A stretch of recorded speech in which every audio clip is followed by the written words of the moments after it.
All right, you are watching the final rounds, and this is going to be a wrap after this pro show. We've got 2 rounds of the pro show today, and then after that, we are going to pack this up and start heading out to the East Coast. So I want to do a special thank you to the city of St. George, Utah, and everyone for joining us for the Pro Watercross National Tour. And this is actually round number 4. We're going live.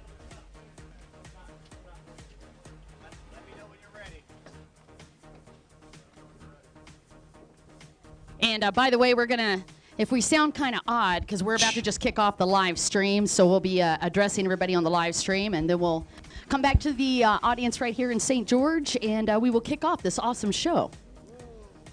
Meanwhile, Mike looks like he's on a seesaw up there. I know. I had no toys when I was little, and this chair is fun. I need a shim. No, I think the opposite was actually your problem. You had way too many toys, and you just never grew out of it. Okay.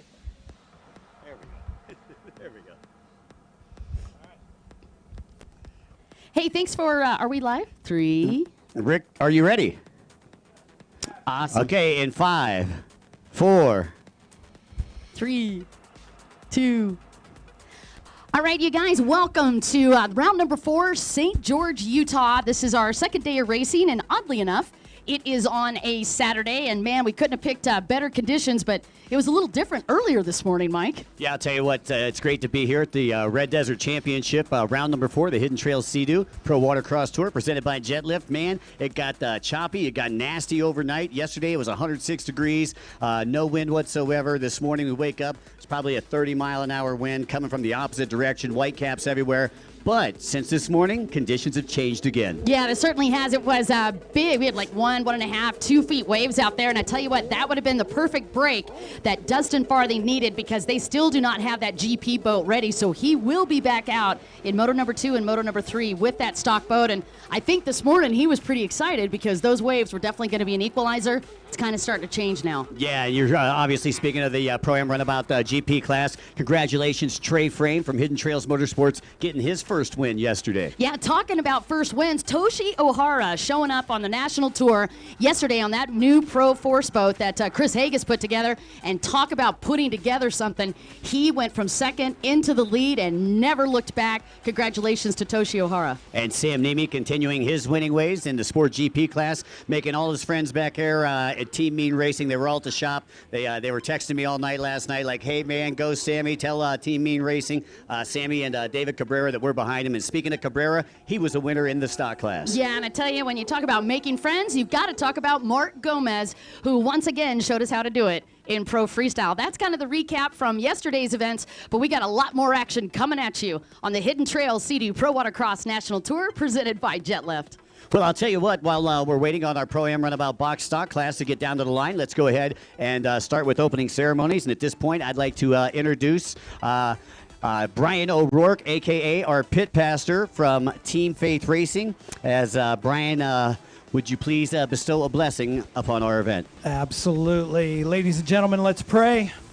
Father in heaven, thank you so much for another beautiful day at another beautiful race site where we're so thankful and blessed to be here, and we recognize that we are very special to have the kind of crew and the kind of promotion and the kind of city that brings us in here to do what we love to do and fulfill our passion for racing watercraft. We invite you to be part of our event. Keep all the competitors safe from harm today. We had a great day yesterday, and we look forward to another great day of racing today with you at our sides. We pray these things in Christ's name. Amen. Amen, Brian. And ladies and gentlemen, at this time, if we could get everybody to please rise, remove your hats, and let's pay homage to those brave young men and women who are overseas fighting for our freedom. Ladies and gentlemen, your national anthem.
Yeah.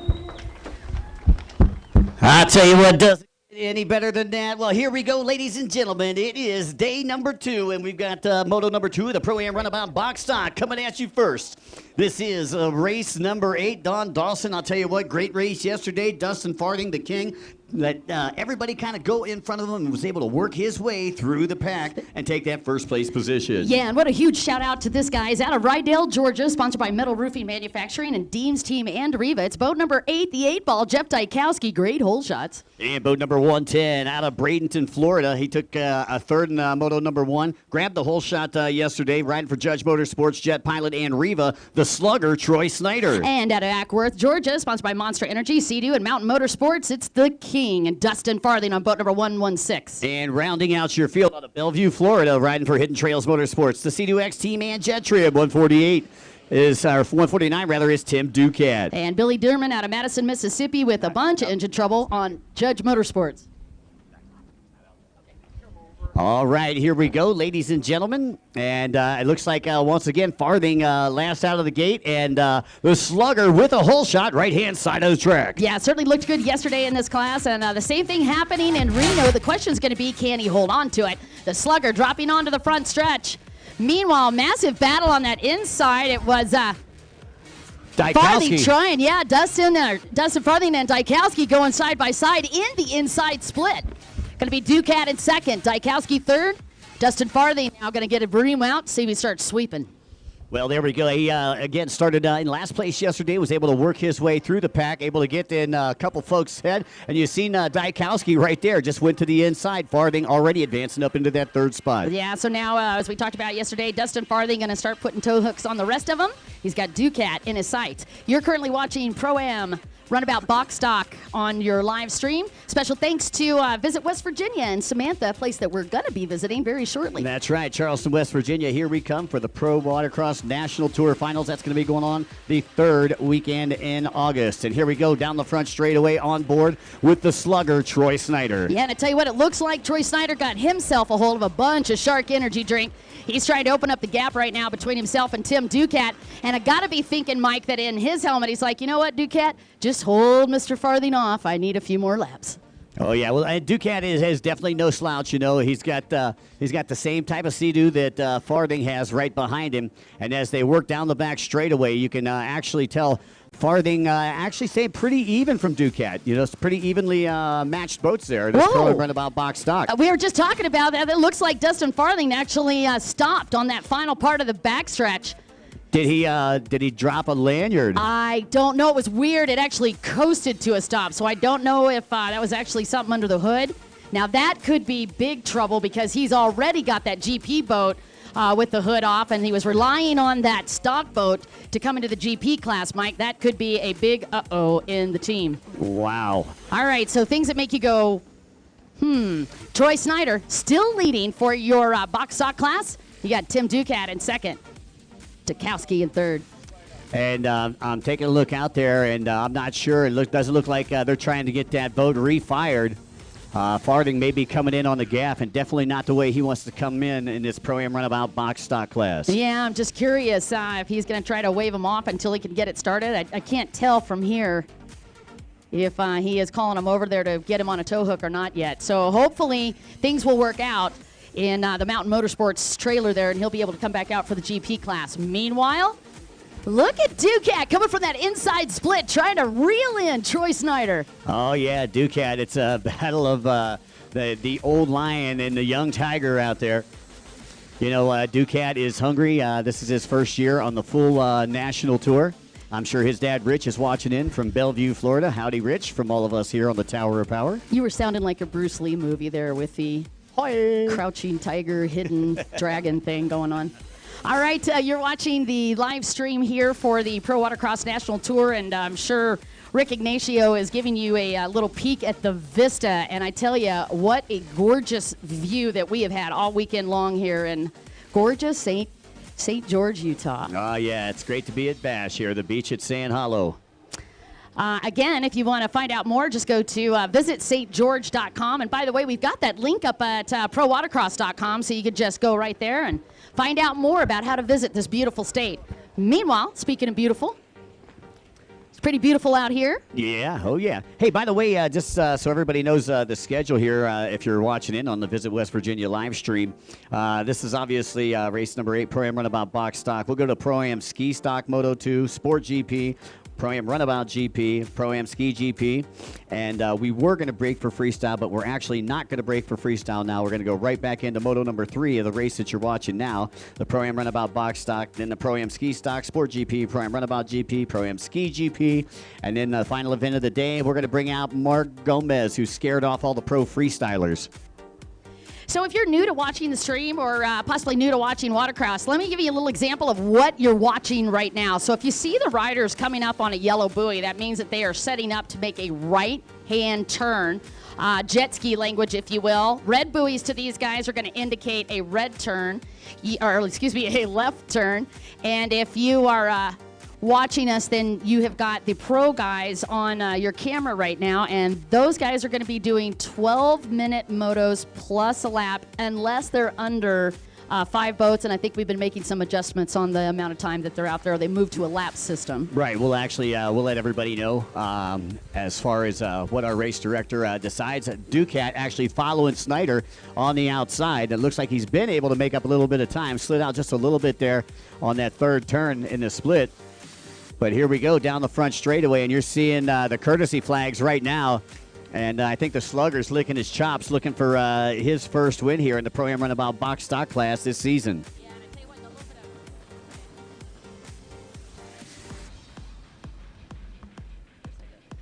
at Pro-Am Runabout Box Stock. And unfortunately, we had a battery issue up here on the Tower of Power. We're going to go ahead and get that fixed up. Yeah, we went through a lot of batteries this weekend. I don't know. The Red Rock Championship don't like Energizer bunnies. So Snyder opting again to go to that outside split. Been the favorite. Ducat going to follow suit. And we're just about 7 minutes into it. 5 minutes plus 1 lap to go. Again, race number 9. We need you to the starting line. The Pro-Am Ski Stock class. Pro-Am Ski Stock, we need you to the starting line as we are over halfway in this one. And Snyder putting down the pace, and Ducat about 2.5 seconds off that pace, being thrown down by the Slugger. So let's see if Ducat can reel in the Slugger as they head down the back straightaway. Slugger comes out, Ducat trying to find some clean water on that outside line. And Slugger still staying about 2.5 to 3 seconds ahead of Ducat. As he makes a turn, once again, opts to go to the outside split. And Ducat just going to kind of follow suit, try to get in Slugger's head. I think that's what Ducat's trying to do right now, just kind of let Slugger know that he's right there and hopefully force a mistake. Nice turn there by Ducat. Probably shaved off about a half second, but still has to run in the pump wash of Snyder as they head on to the bottom left-hand side of the track. Once again, we need race number 9, the Pro-Am Ski Stock class. Please report to the starting line. Again, folks, you're watching the Hidden Trail Sea-Doo Pro Watercross Tour, presented by JetLift and co-sponsored by Solus, Shark Energy, Jet Trim, HydroTurf, Watcon.com, Bomber Eyewear, Squatch by Jack Links, and Jet Renew. I'm back. You're back. All right. See dealer for details with approved credit. Batteries not included. Batteries are definitely not included this weekend. Man, I tell you what, I don't know what it is. All right, again, you are watching, as Mike had mentioned, our first pro class of the afternoon. We're going to be having that 2 motos. Now, I talked about the right-hand side, Matt. If you're looking out over the track from the beach, that's where that split section is. It's an opportunity for the riders to either take an inside or an outside split, and does a couple of things for them. Allows them to, A, make a pass in clean water. Sometimes they just think that one of the splits or the other is a little easier for them or a little faster. So you'll find a lot of times the riders will, if you will, pick a favorite. And that, of course, also helps us on the start because it splits up these big gates. Well, Ducat staying just about where he's been the last couple laps, about 2.5 to 3 seconds off the pace being put down by Snyder. Now, Ducat was running the inside. Now he's following Snyder through the outside every lap. And only a couple more minutes to go in this one. Taking a look at yesterday's results again, Farthing finished first yesterday, out of it right now. Dykowski, who's in third, finished second yesterday. Snyder finished third yesterday, looking at first right now. And Ducat finished fourth yesterday and looking at a second right now. So that's going to make things really even when we come down to that third and final moto this afternoon. Yeah, it definitely has been a big switch up from what I would have predicted for this class today. I will say one of the other things, too, you're watching the stock boat, so when you're listening to it, that runabout box stock, as Mike likes to call it, if the boats seem a little quieter to you, well, that's because pretty much they came right off of the dealer's showroom floor. And Mike loves to say this line. It's like, race on Sunday, buy one on Monday. That's Whatever right. wins gets real popular. What wins on Sunday sells on Monday. And There you you go. were talking about predictions, and the only prediction I got for today is hot. Well, I tell you, it's going to be hot. I wouldn't even have made that prediction after we got out here this morning and we had 30, 40 mile an hour plus winds. I thought it was going to be a pretty mellow day for us. But once again, Utah, she has a whole pocket full of fun weather conditions, and she has been dishing out several of them this weekend. Yeah, I got to love it, though. You know, if you don't like the weather, stick around 15 minutes. It's going to change, very much like Florida. I was just going to say, I thought you said that about Florida. All right, we got our next race getting ready to go. That is going to be a Pro-Am Ski Stock coming at you in just a few minutes. And I never did. Did we hear how many? Was this going to be a number of laps or timed one? Yeah, this is going to be a 12-minute race. Yep. All right, here we go, closing into the latter stages of this one. Ducat still trying to reel in Snyder. That has been the story since Farthing went down on lap number 3.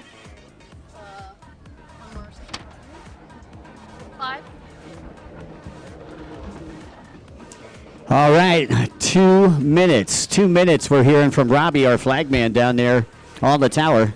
You know what, Mike? I'm curious. What do you think? Any different strategy for Troy Snyder, knowing that Dustin Farthing isn't on the track right now? Just really going to focus on Tim Ducat, or just going to keep his own program going, not look back at all? Well, I think, yeah, what he wants to do is just keep Ducat in his back pocket for the remainder of this one. He wants to take that first place, try to carry it over, and a 3-1 would give him the lead going into the final moto.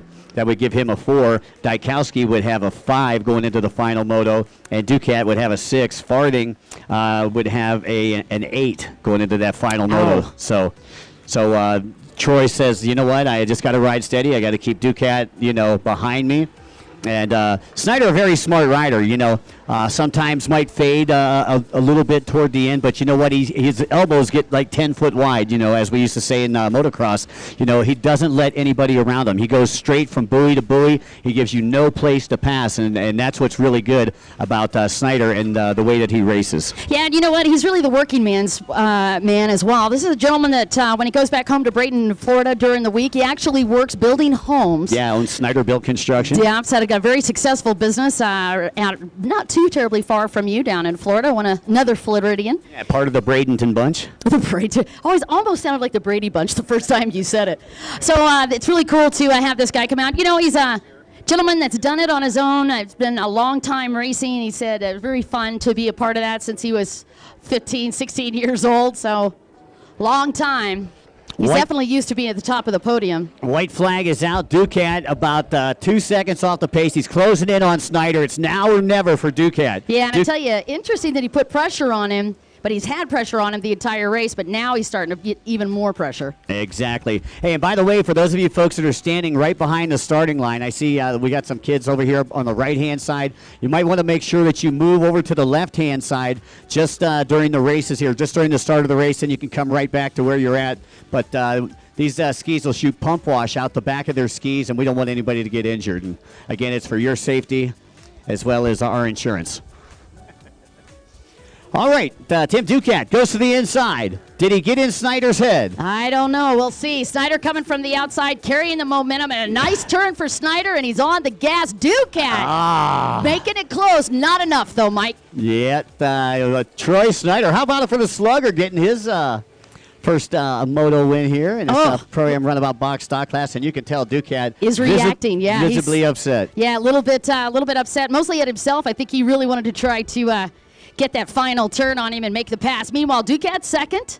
Going to be the 8-ball. Jeff Dykowski rounding out your top 3, and we are on to our next one. Well, I'll tell you what, Moto 3 is going to be awesome because Dykowski will have a 5 going into Moto 3. Snyder will have a 4.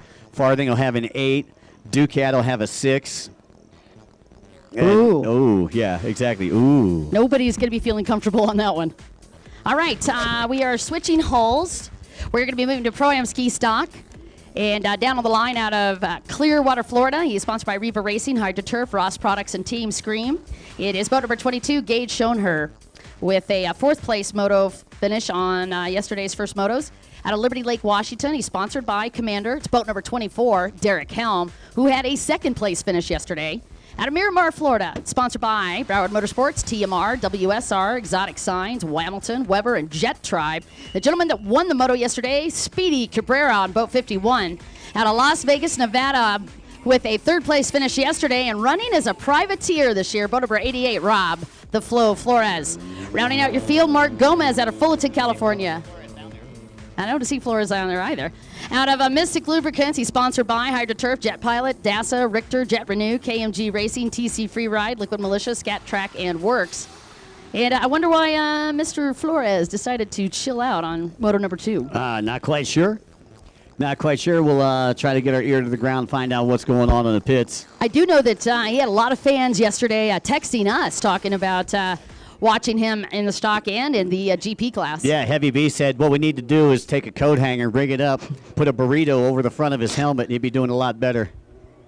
That is actually what Mr. Edwards said. I can't compare. Oh, meanwhile, Derek Helm and Cabrera going side by side. Cabrera with the momentum from that outside split. Yeah. But you know what? Helm had the line. Yeah, well, you know what? Helm, a very fair racer, could have stole that line away. Yeah, he's smart. But Dave Cabrera actually just motoring right through it. Cabrera again with the win yesterday, making all the folks that were watching there at the Team Mean Racing shop yesterday proud. They were jumping up and down. I got a little video from them last night. They were all pretty stoked about Dave and then Sam Nemi and of course Sammy Nemi. And a tough break for Sammy Nemi. You missed the junior class earlier today. Was winning wire to wire. The last buoy coming out of the last split, lost the boat. And ended up losing the overall. Aww. A tough break for that junior. But again, you can chalk that up to racing, and I'm sure that he'll take that as lesson learned. There you go. Well, and quite the competitor. I'm sure he will be back. Meanwhile, inside split is Derek Helm, and I love how he is cutting these turns tight and side by side as they come out. But again, Cabrera with that momentum and the drive from the outside split. I'll tell you, it's that 4-stroke mid to top range that's helping Cabrera. And looks like Gage Schoenher in 3rd. That's going to be your top 3. You're watching Pro-Am Ski Stock. I believe that might be Gomez on borrowed property back there on the 226 out of Fullerton, California. Yep, that's a KMG boat, I'm betting. Oh, right on. And it's sponsored by Mystic Lubricants, HydroTurf, Jet Pilot, DASA, Richter, Jet Renew, KMG Racing, TC Free Ride, Liquid Militia, Scat Track, and Works. Shout out to Nedra Atwood, who was listening in yesterday, hopefully listening in today as well. And also big shout out to David Fiquette and his beautiful wife, Dawn, who normally have been listening in on the stream, but today are actually joining us live. Joining us live. They Gotta be love here. it.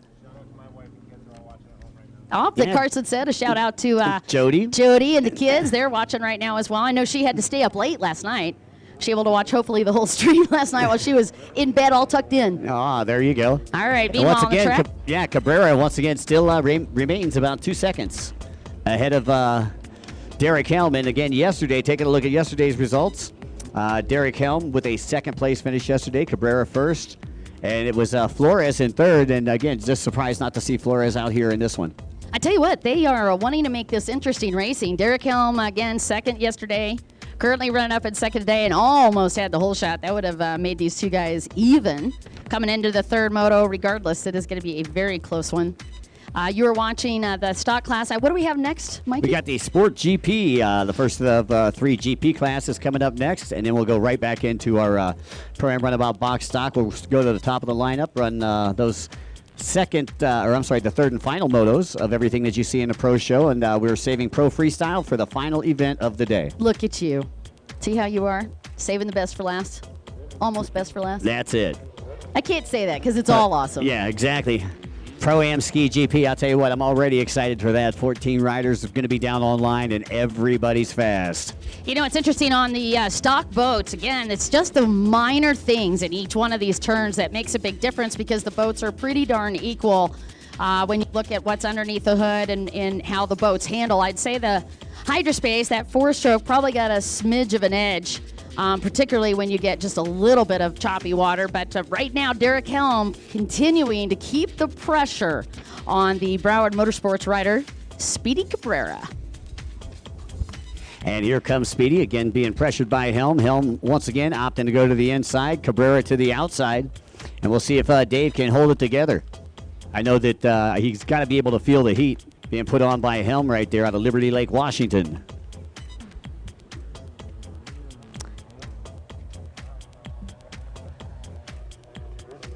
And again, you can see they come out only a second and a half, 2 seconds separating first and second place. Sport GP.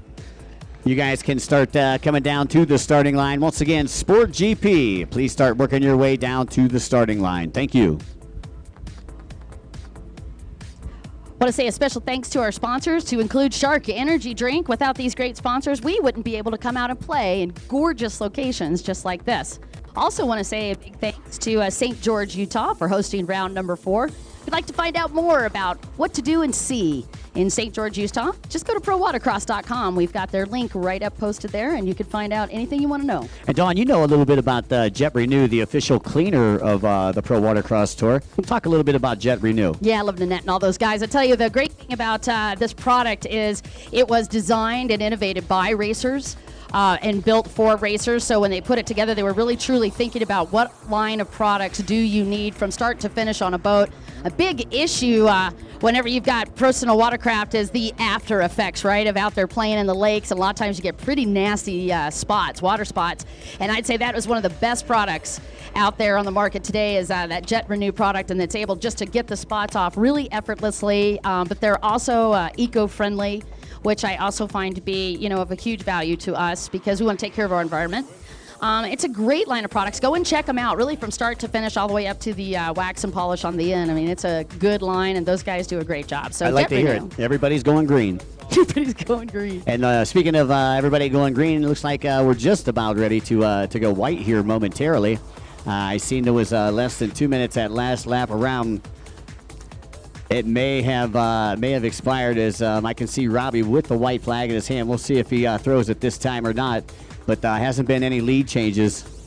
So we are going the white flag here with David Cabrera, still your leader, followed by Derek Helm. Helm following suit that time, went to the outside and actually dropped back a little bit. I don't think it helped him. I was watching that too, Mike, and as interesting as he came from the inside split, he was getting pretty clean water, but I think he thought maybe in his head, you know what, it feels like I'm not gaining any time. Maybe that outside is faster.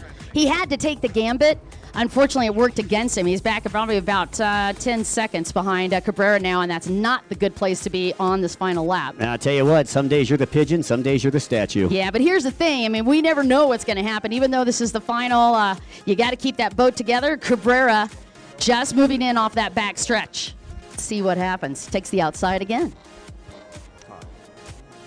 Meanwhile, we need to make sure and just remind you guys, I know it's hot out here today, and I too want to go play in the water. I don't blame you. But if we could keep all of these guys out of the water, particularly around the start line.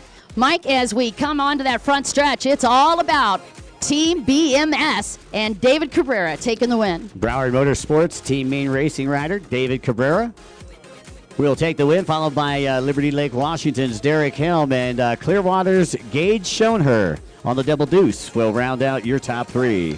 Let's get take care of motor number 2 for Pro-Am Ski Stock. We need to have Sport GP on the line. I noticed as we look down, we don't have anybody down there yet. So, well, we have called them. That's true. Hustle up.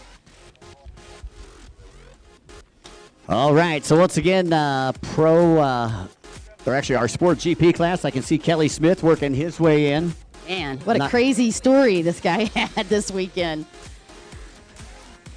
Talk about Kelly Smith. Yesterday, Mike, you and I got to watch Kelly literally landing after trying to get all the way out from Ludington, Michigan. Yeah, I didn't realize that we were racing on Friday.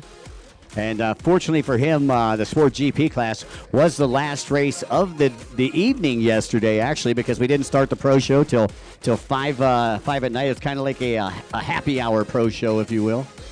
And he had really 2 strokes of fate really to work for him. First off, the fact that we had an evening show, because normally we don't. And secondly, The fact that we had his class at the last part of the show, which we also normally don't. Well, all of that added to the factor 10, 15 minutes before that race was about to go off the line. Kelly Smith able to make it onto the race site, changed into the wetsuit. He had 1 lap practice. Special thanks to Carson Batchelder and Mike Root. And then we put him behind the line, and he still did a great job. Yeah, still ended up in second place behind Sam Nemi. Our Sport GP class this weekend will consist of, we just talking about Kelly Smith out of Ludington, Michigan, and Kelly sponsored by Team Faith Racing, Fly Racing, Western Power Sports, Pirelli, KTM, Jet Lift, Pro Watercraft Racing, AMSOIL, Jet Dynamics, M&M Marine, Sunstar, Tubeless, and Liquid Performance. He's on number 13 boat. He's out of Cooper City, Florida. He's sponsored by Broward Motorsports, one of the owners of Broward Motorsports. He's also sponsored by Judge Motorsports, Exotic Signs, Shoei, Jet Pilot, Hamilton's, ISAW, Jet Lift, and Thrust Innovations. It's Sam Nemi. And on the One USA out of Madison, Mississippi, riding atop a Yamaha Wave Blaster, sponsored by Tim Judge at Judge Motorsports, R&D, Scat Track, Jet Trim, and Jet Pilot. It is Billy Dearman. Out of Washington, Utah, sponsored by Issue and HydroTurf, and got a 4th in the moto yesterday. It's boat number 741, Aaron Taranciano. All right, folks, here we go. You're watching race number 10.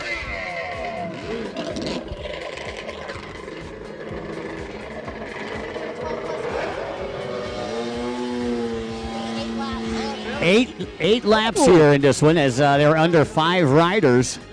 And it looks like it could be Sam Nemi. Billy. Oh, yeah. Billy was a great start on there yesterday. Had a good start as well.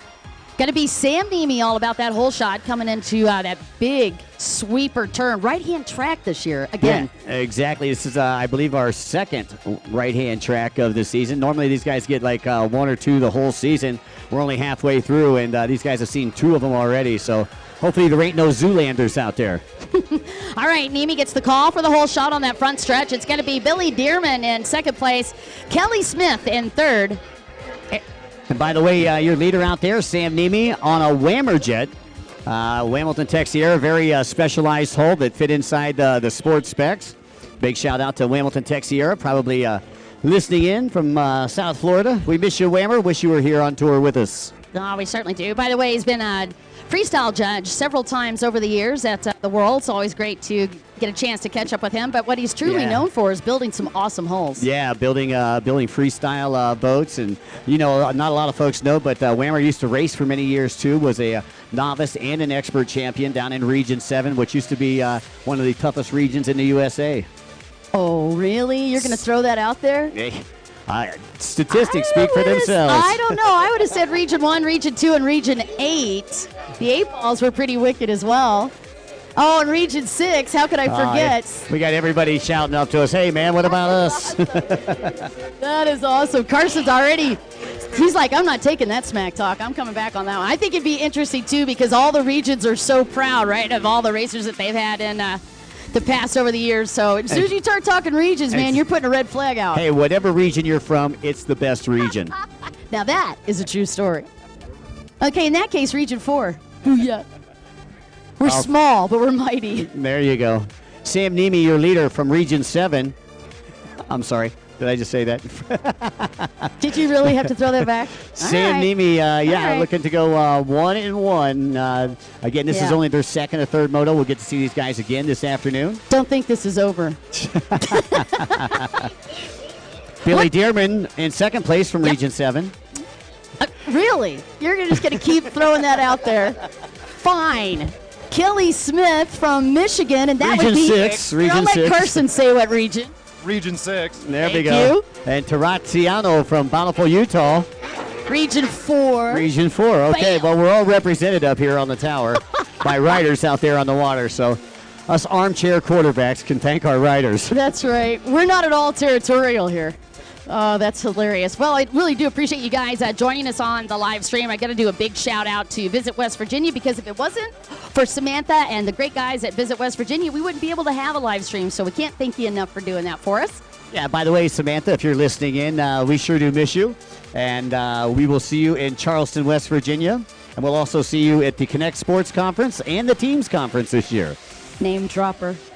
All right, Sam Nemi continuing to dominate the Sport GP class. And as Mike and I had been talking about, this guy for the 2016 season, really, you just can't say anything wrong about not only the setup on his boat, but how skillfully he has maneuvered each one of these rounds. It's been very fun to watch him out on the track. 4 laps down and 4 laps to go. For all of your riders out there, again, it's still Sam Nemi, followed by Bill Dearman, Kelly Smith, and Aaron Taraxiano. By the way, Billy Dearman, I do believe, defending champion in this class as well, and he also gets a massive shout out. If you do that recap from last year, just looking at his career, a gentleman that had a bad injury right here last year in St. George, Utah, is just in a weird accident that happened. Yeah, weird side-by-side accident, and was still able to heal up in time to at least get some seat time in Lake Hartwell, which was the following event from here. Yeah. And ended up winning the title in Charleston, West Virginia. You and I actually were shocked to even see him at that next tour round, and the fact that he competed and did so well. He was in a full-on back brace. Yeah, and I remember, didn't he tell? He told his wife, Tony, he said, yeah, honey, I'm just going to go to the race. I'm just going to hang out. And all of a sudden, Tony seen it on the live stream. And the next thing we know, we're starting to get texts we're getting from texts. Tony. Yep. Yeah. Ask him what he is doing. That's right. What's he doing? Now, I bet you, I hope she's listening in right now, because if she is, big hugs for you, Tony Dearman. Thank you so much. We miss you, Tony. We do miss you, but thank you so much for letting us borrow Billy Dearman for another tour. He's got such a great family. Back to the track, we got Sam Nemi still leading. And I have to say, Mike, one of the most exciting races I think you and I had watched, if we look back on the tour, was that battle between Kelly Smith and Sam Nemi, where they changed leads 8 times? It had to be at least 8 times at the Florida race. Yeah, some crazy stuff always happening here in the sport class. Little light this weekend in the sport class. However, I'm sure that they'll all be turning out Atlantic City. I don't know if you've ever been to the Eastern Seaboard. I haven't. But like when we used to go to Colonial Beach, we were running heat races in this class here. Oh, and wow. I'm pretty sure that it's going to be the same way, especially with there being surf involved, and you got a lot of surf riders that are in the sport class. Can't wait. I hope we get to see those big full gates again. And I haven't been to Atlantic City, so it'll be a lot of fun for me to get to hang out. By the way, if you are hearing us call out the names, but you're not sure what the boat looks like, the gentleman on the front stretch that's getting the white flag, that is your race leader, boat number 13. It's a red and white boat. Sam Nemi with kind of a yellow life jacket in the back. Whammer Jet. Then you got Bill Dearman, who's all white, trimmed in black. Kelly Smith, white and black, trimmed in orange on the C2HX. Make it just a little easier to kind of follow the action if you're not familiar with the riders. We've had a chance to watch them for the last couple of seasons, so a little easier for Mike and I to pick them out. You're watching that Sport GP. What's coming next, buddy? By the way, we've got the Runabout GP coming up next, the Runabout GP. You riders should be down online. The white flag is out. So we need Trey Frame, Dustin Farthing, Tim Ducat. Please report to the starting line. Again. Please report down to the starting line. Once again, Trey Frame, Tim Ducat, and Dustin Farthing. To the start line, please. Checker flag is out, ladies and gentlemen. Put your hands together for slamming Sam Nemi on boat number 13, taking the second moto win. Billy Dearman in second place, and going to be Kelly Smith in third. All right, that is going to do it for moto number 2 of the Sport GP class.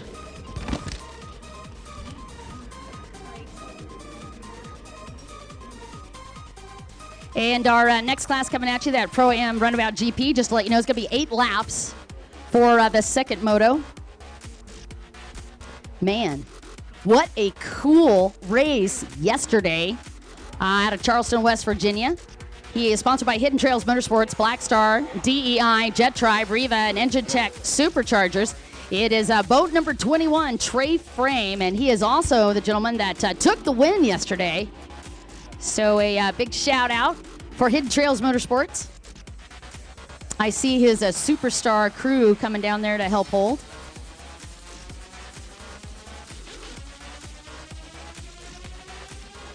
The Moon Man in the house. Congratulations on your win today, Mr. Cameron Frame. I don't want to stand.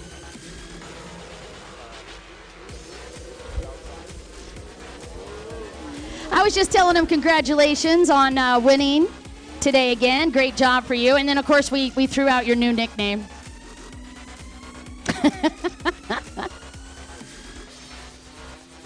The Frame brothers down there putting their marks in pro watercross history. And, man, I tell you what, couldn't do it without those guys as our title sponsor as well for the 2016 Pro Watercross National Tour. It's actually brought to you by Hidden Trails Motorsports and Sea-Doo. And also a very special thanks to a gentleman, Brian Versook, who has joined us this weekend, actually, and his great company, Jetlift.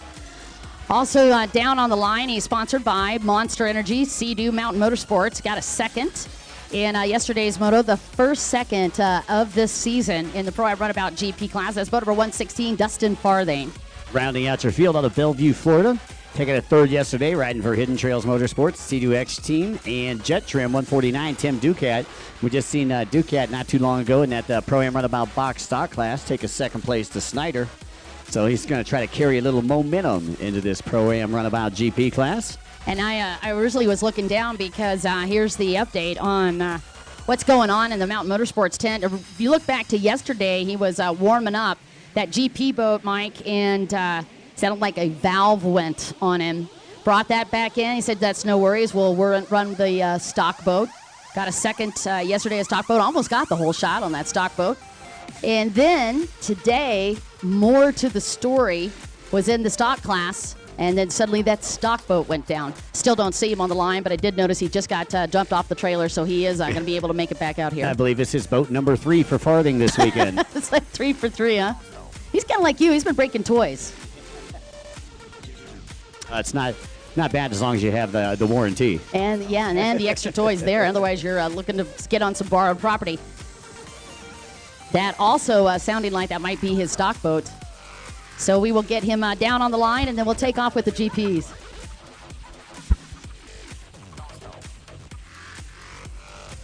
Caught up a little bit with Billy Dearman, who you just saw out on the track earlier today, and he said he was all kinds of excited to see those 30-plus mile-an-hour winds and the white cap situations. That is definitely one of the best equalizers we can have out on the track.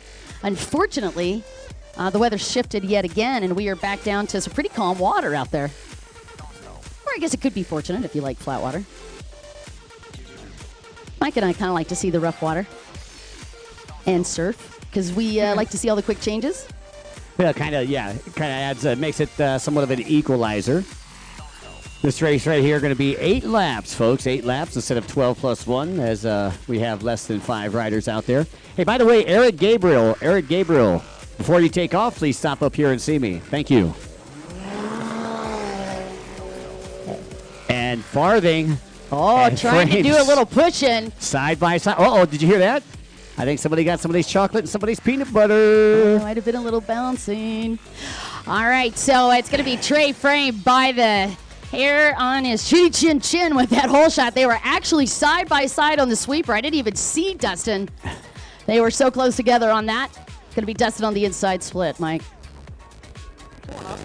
And Trey Frame gets the call for the hole shot. Yeah, Frame with a win yesterday, his first one of the season.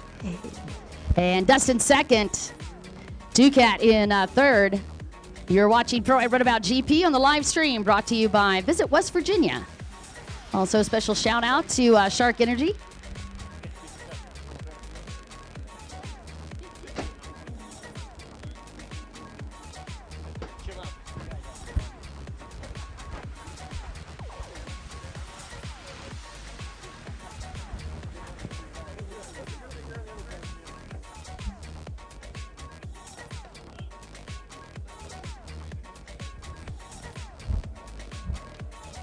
All right.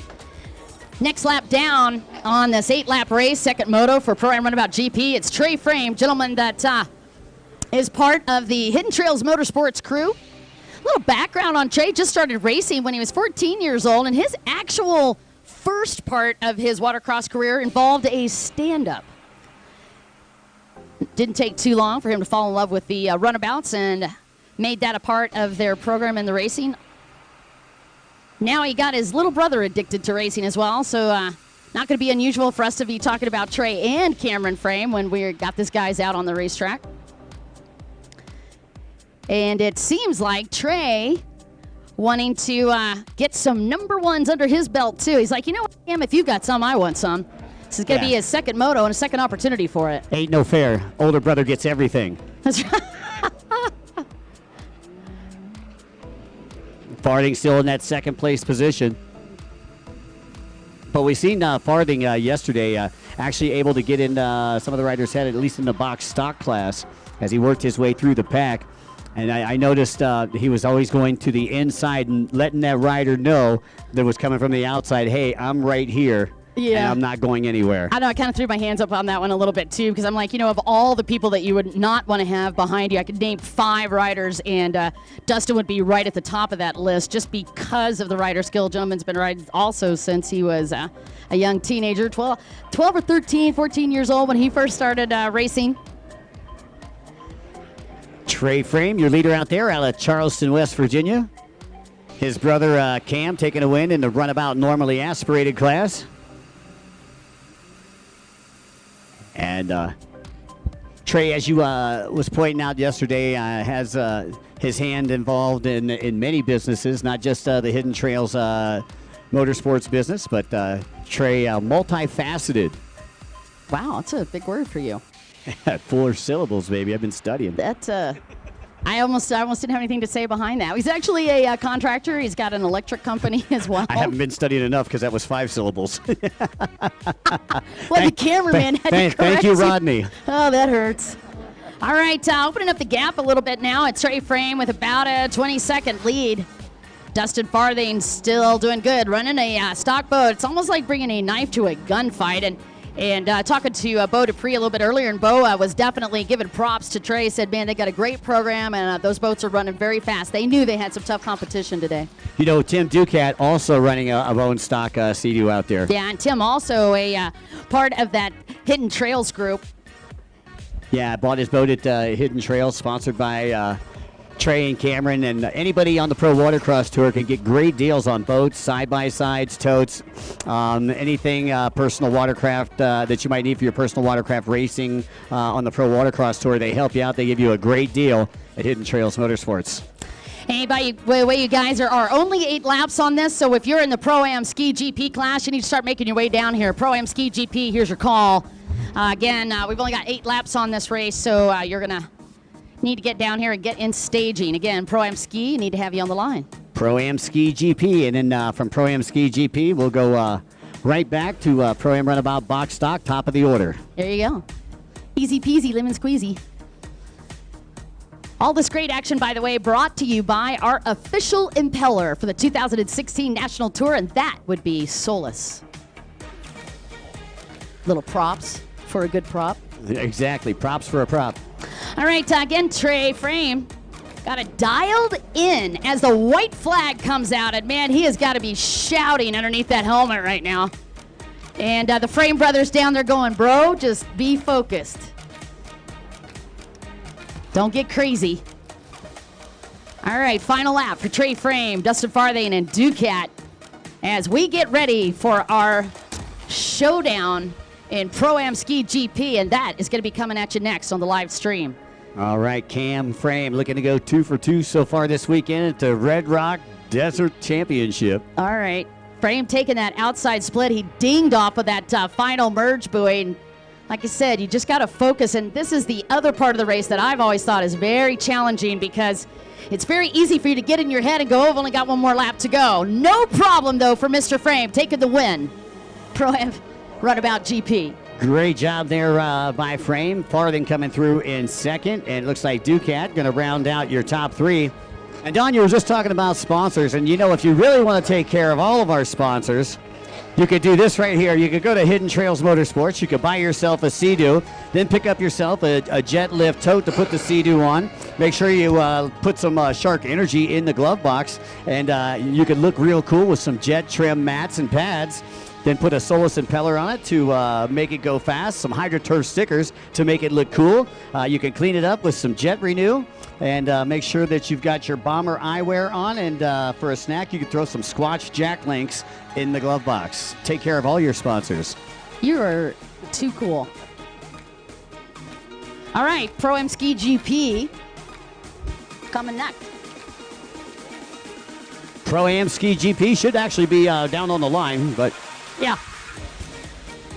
Said that. a little slacking today. Got a little bit of time today.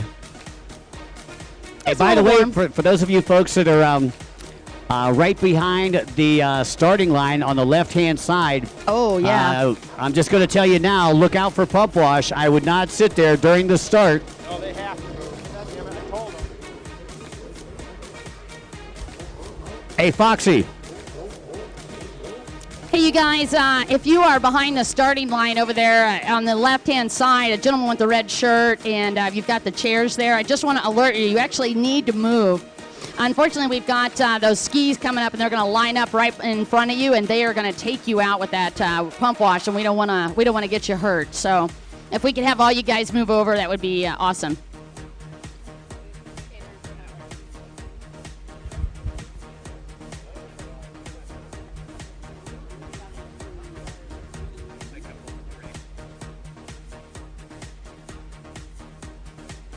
Yeah, Mike and I have seen that more than once. Actually, where we've had people behind the line, even on just some of the local races, and it's just so easy to get caught unaware. Yeah, and we don't mind they sit there during the race and everything, but just right before the race or The starts. the start, Yeah, can't do it on the starts. It's just too dangerous for you. We love our fans too much. We don't want to hurt any of them. Exactly. We love all of our fans. All right, let's go ahead and start talking about this because we got a big lineup and a whole bunch of story here for you. All right, so down on the line, he is out of Yakima, Washington. He had a third-place finish yesterday, Mike. He's sponsored by Commander, RM, Fly, Blowsion, Villain, Jet Trim, Rhino Power, and 360 Fly, boat number 3, David Redinger.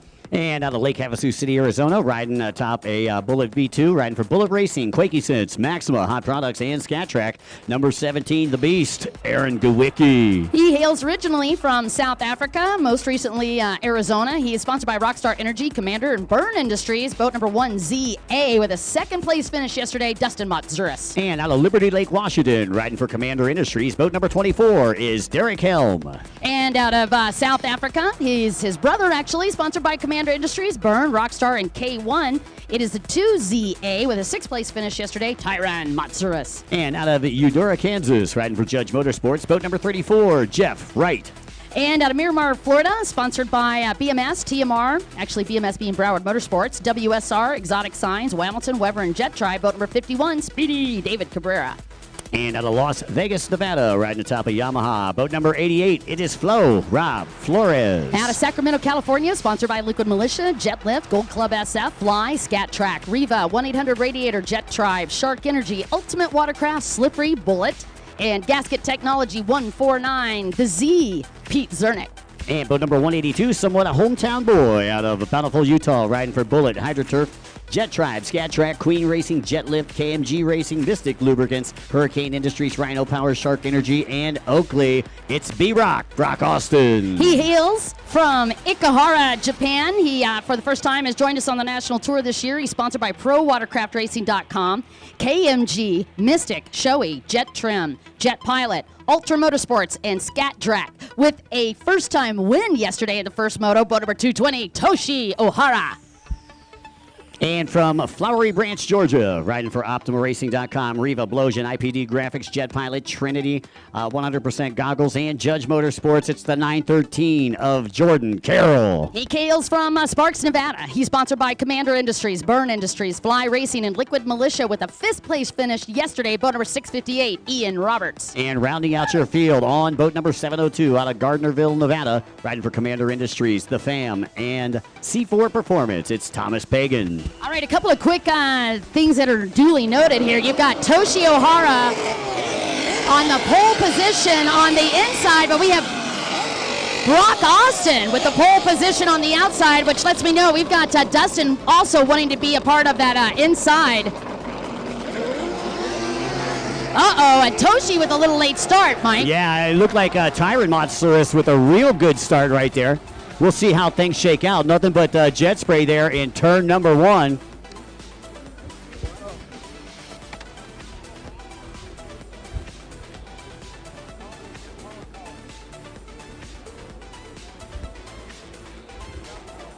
Uh-oh, Mikey, I see something. Yep, I'm hearing red. I'm seeing red, too. And that's, yeah, I see red, people. Uh-oh.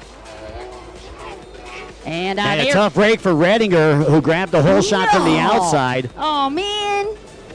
Tough break for David Redinger out of Washington. And we'll let you know who the guilty party is as soon as we know up here.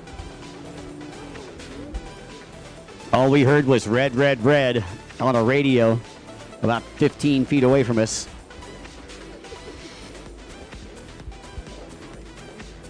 So obviously, I believe somebody was in the band. I don't think that was a band malfunction, Dawn. Yeah, Jordan Carroll got a hood up and the boat out of the water here, so I'm curious to see what's going on with that.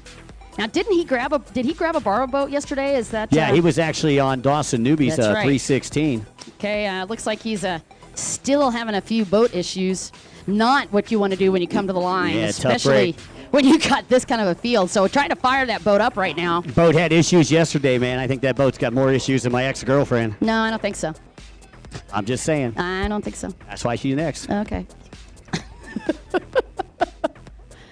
All right, I see we got the drone up again today. Special thanks to Joe Newman. Man, and just a big shout out to Joe Newman and Kevin Lewis and all those guys that really have been helping us out. St. George Tourism, man, those guys are the bomb. And Zach, the county commissioner from Washington County, for throwing down a real good time yesterday during that corporate challenge. Still think he was sandbagging.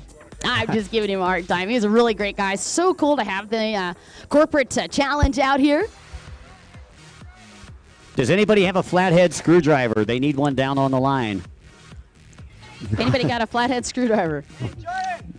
Hey, use a plastic tag wrapped around one of the air filters. Plastic tag. Oh, there you go. Mark Gomez giving some tips out there to try to help. Right, knows that from free riding.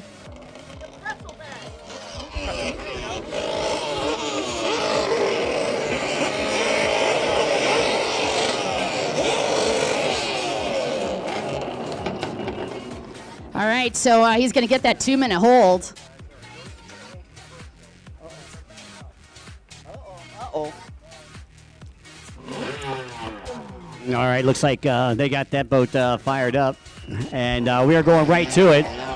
As we had pointed out during the riders' meeting, that there is actually no more 2-minute holds during the pro show. That's correct. We had actually announced that a couple of times this year. All right, well, as we got them re-racked, I didn't see anybody get penalized, but the real tough break, Toshi with a tough start on the first moto is hauling on the second. What happened, Mike? It looks like Gawicki goes down as course marshals going to pick him up. Goes down right there in the middle of the track on the way to turn number 1. Looks like Toshi with the whole shot on the inside. Austin following him, or on the outside rather, and it looks like Matsuris on the inside. Oh, this is going to be a showdown. So Toshi O'Hara getting the call from that outside split for a whole shot. Meanwhile, the battle between Matsuris and Brock Austin on the front stretch. Yeah, Austin having a tough day yesterday, looking to redeem himself today with 2 more motos. And that's how they finished up 1 and 2 yesterday with Toshi out in front and Dustin Matsuris in second. Yeah, and Brock Austin with a tough break yesterday, currently up in third, just nosedived it a little bit, and that's going to put David Rediger up there. David and Ford. Yeah, it looks like Derek Helm rounding out your top 5, boat number 24 here as we conclude lap number 1. And man, what a tough break for Gawicki, who had a great finish yesterday in the first moto. So O'Hara opting to go to the outside split. And it looks like second place, Matsuris. Third place, Austin will all go to the outside, with Redinger being the first one to go to the inside. Meanwhile, Aaron Gawecki back aboard the boat, and Toshi O'Hara already trying to check out aboard that brand new Pro Force boat that was designed by Chris Hagest, one of our pro racers from many years. Meanwhile, Dustin Matsuris about 20 seconds behind. B-Rock in third, David Rediger in fourth, Derek Helm in fifth, and Ian Roberts up in sixth, Tyron in seventh, David Cabrera in 8th, and Pete Zernick in 9th. And wow, look at that. Jordan Carroll, after that harrowing start trying to get the engine. He was actually still on the stand right as they were about to drop that. Band is already in 10th. Yeah, I think one of the things that we need to explain to folks that may be here live or watching on the Visit West Virginia live stream, that it has been said in the riders meeting since the inception of the Pro Watercross Tour this season that there are no more 2-minute holds during the pro show. If you're amateur racing, okay, we allow a 2-minute hold. But we do this to make sure that we are good to go, and we're going to be ready for our CBS Sports productions, which will be held in Charleston, West Virginia, and in Naples, Florida this year. Yeah, and to explain that a little bit more, as Mike was talking to you about it, the challenge is on those CBS shows, we are actually live on the show. We're live straight to of the production. We're not actually going live to TV, but that production is all one seamless deal, and we're not allowed to have any downtime. So that's the problem. We just tried to prep them throughout the year, and that's what Jordan Carroll unfortunately ran up against, and actually got a little bit more of a break than we even had meant to, because we were still trying to get everybody lined up. So it was fortunate for him. He's still out there in 10th place. Exactly. He'll still get some points for this race here, and you got to remember, this is only one moto. This is a battle, and we're in the midst of a war here on the Hidden Trail Sea-Doo Pro Watercross Tour presented by Jet Lift. All right, and Toshi Ohara, entire front stretch all to himself. Gentleman on that 220 boat right behind him. He's got Dustin Montzuris. But Toshi aboard that new Pro Force, and man, another interesting innovation on that is the intake grate. And the ride plate is a very interesting flex material that Chris Hagest have been working on quite some time, and has had a lot of success with that in the open market, and quite a few people adding those parts to their boats as well.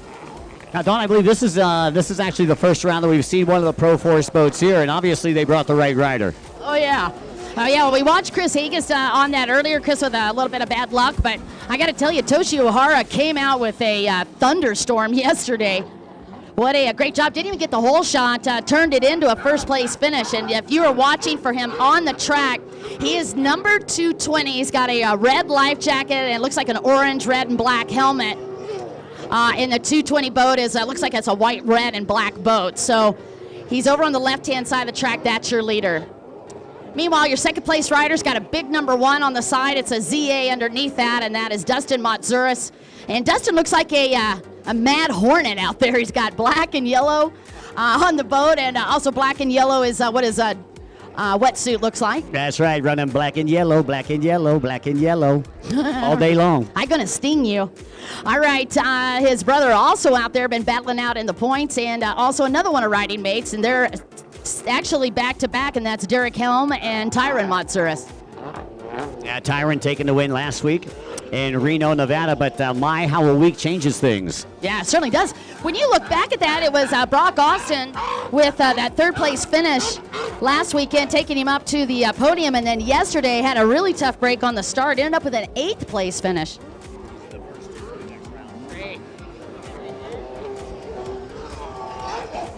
I do want to remind you, we are not stopping in between these races, so our first race from this morning is going to be coming right back up to the line, Mike, and that is that Pro-Am Runabout box stock, I do believe. Yeah, exactly. That'll be their third and final moto. Meanwhile, we got some yellow flags up along the back straightaway, and I'm not quite sure. Is that Pete Zernick that went down? Reminiscent of his colors. Oh, no. It is Jordan Carroll again with boat problems, Mike. So boy, I'll tell you, what a tough break that kid's had here in his second moto. Again, used Austin Newby's boat yesterday. Yeah. Thought they got their boat together, came and made the change, and there's Zernick now. Zernick's about ready to go a lap down after taking a third place yesterday, and that just shows the speed and the confidence of the samurai there, Toshi Ohara. You know, I'll tell you a little bit of something about when you race out there a long time or you do an entire tour, you get to where you kind of recognize boats, and you know to move over if you see that boat in your rearview mirror like the Montzuris. But what happened yesterday with Toshi Ohara, that was a brand new boat and a brand new rider, and to see him coming up to the pack like that and lapping all the way up into 7th place, I believe, it was kind of interesting for these riders. But I noticed Pete Zernick very quick to catch on. He saw that Toshi Ohara was coming through, and actually good sport and good ambassador he is. He already moved over for him.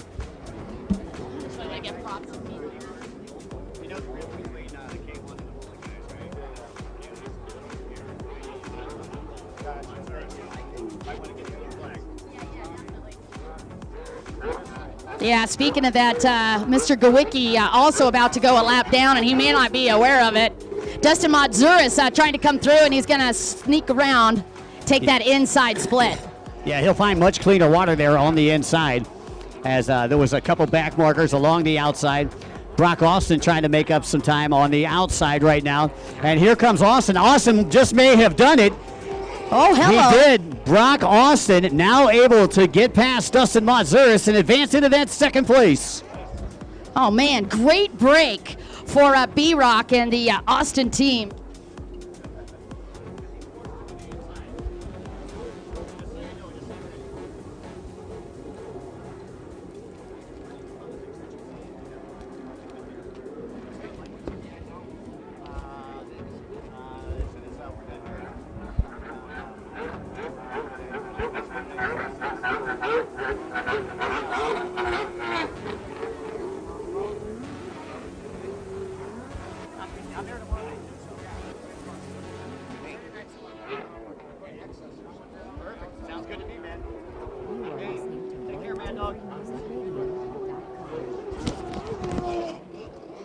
All right, so once again, the Samurai in front. He is working his way down the back straightaway, left to right as we view it here from the Hidden Trails Tower of Power. And here comes second place, bright orange, white trimmed in black.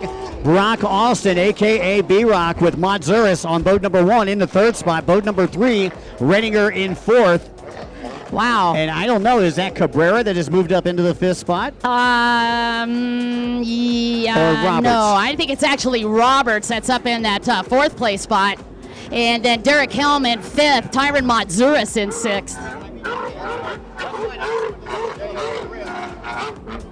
I'm so sorry, it got kind of quiet up on here. I was trying to get my hands on a stopwatch so I could get the difference between first and second place. And if somebody else has got a watch out there, I'd love to have the timer.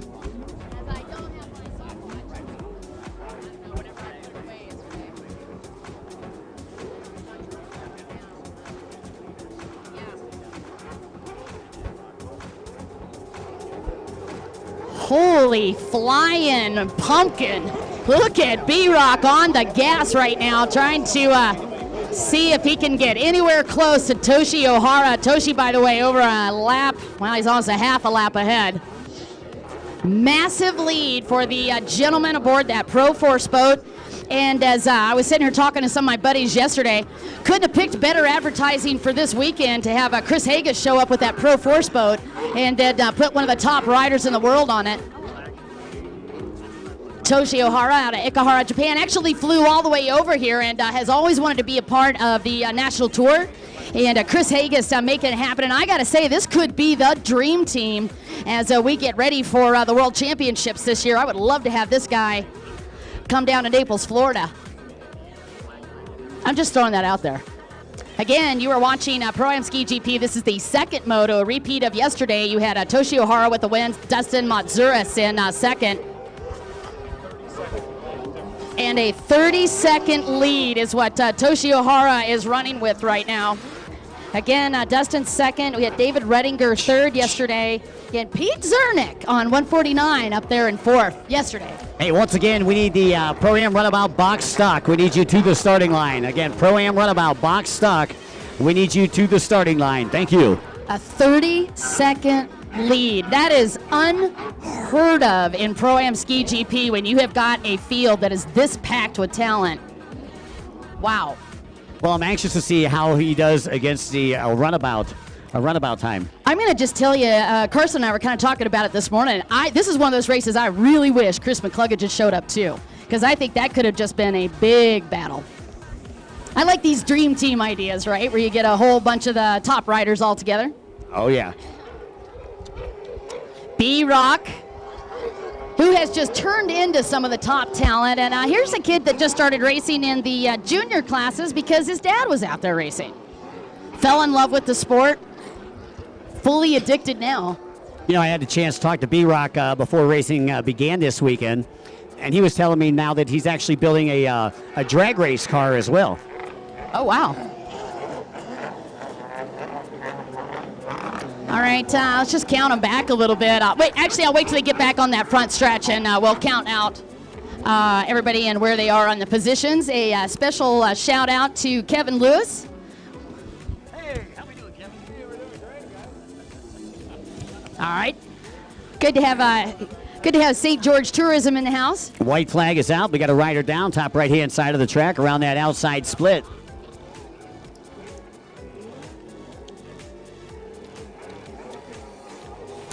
B-Rock taking the white flag. Is that ready? Yeah. No, Rediger went down. No, it wasn't Rediger down.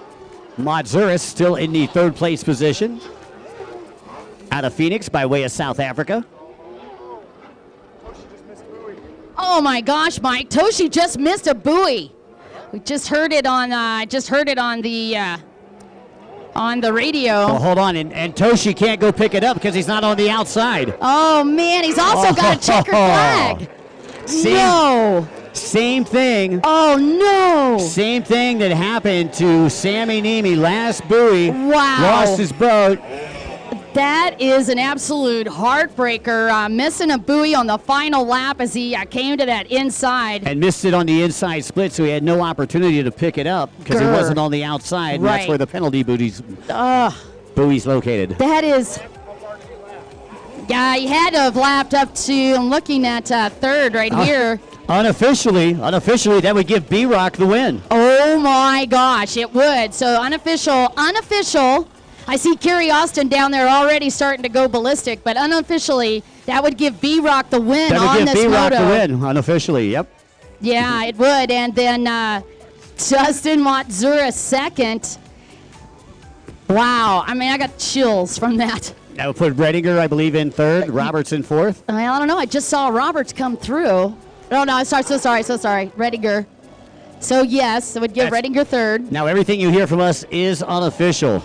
Once we get our scores up here, we'll let everybody know what's happening. But what a tough break there for Toshi, man. Rode a flawless race all the way to the end. Man, that's going to be a heartbreaker for him when he gets back into the pits. I'm not even sure that he realizes yet that he's missed the buoy because I'm not seeing any reaction from him. But, here's the great thing about this kid, and I just got to give him a monster acknowledgement. Toshi Ohara is one of the few individuals that the entire career, and the chance you and I have watched him, I've never seen him with anything other than a smile on his face and a full appreciation to be here. So Runabout Box Talk, need to have you on the line. So even though I know that is a horrific break for him, I will tell you this, he is such a good competitor. I'll bet you money, shakes it off, takes it right back to the third moto and does a good job. I think he knows where he's at. But huge props and shout out to B-Rock, who didn't get a great start on that second moto, and or the second start either on that second moto, and then on top of that, having to just, basically bruiser his way back up to the lead. Last call for Runabout Box Stock. You guys are taking off in 2 minutes. Last call, Runabout Box Stock. You're taking off in 2 minutes. Hey, this is Jay Turlington, and thanks for watching Pro Watercross. My name is Derek Levitt. Welcome to the beach at Sand Hollow. Hello, my name is Chuck Quinzler from Team Faith Racing, and I'm the tuner for our racing team. And we're here in St. George, working on racing. This is Jeff Dukowski in St. George, Utah. Thank you for watching ProWatercross.com. Hey, how you doing? It's Todd Valentino here. I'm racing amateur ski stock on my Yamaha Superjet over here. And thanks for watching Pro Watercross. We've got about 2 minutes here before we go into the box stock class, so stay tuned, folks. We'll be right back after these messages.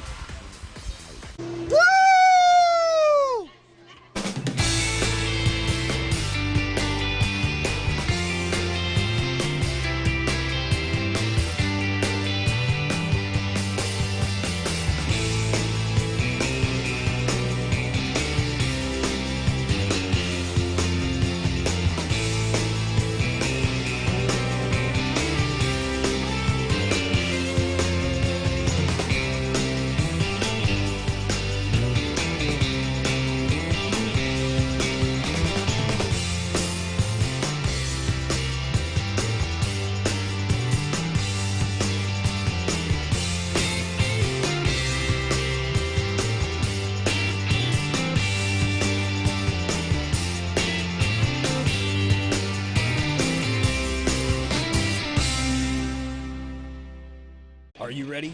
The Hidden Trail Sea-Doo Pro Watercross National Tour presented by Jetlift invades the water at San Halo State Park, right outside of St. George, Utah for the Red Desert Championship this Friday and Saturday, June 24th and 25th. Free admission and fun for the whole family. Watch the fastest racers on the water go bar to bar in a points battle for a national championship. That's this Friday and Saturday, June 24th and 25th, San Halo State Park, St. George, Utah. For more info, log on to prowatercross.com. That's prowatercross.com. Riding, always go riding with a friend for safety. And I'm not friend.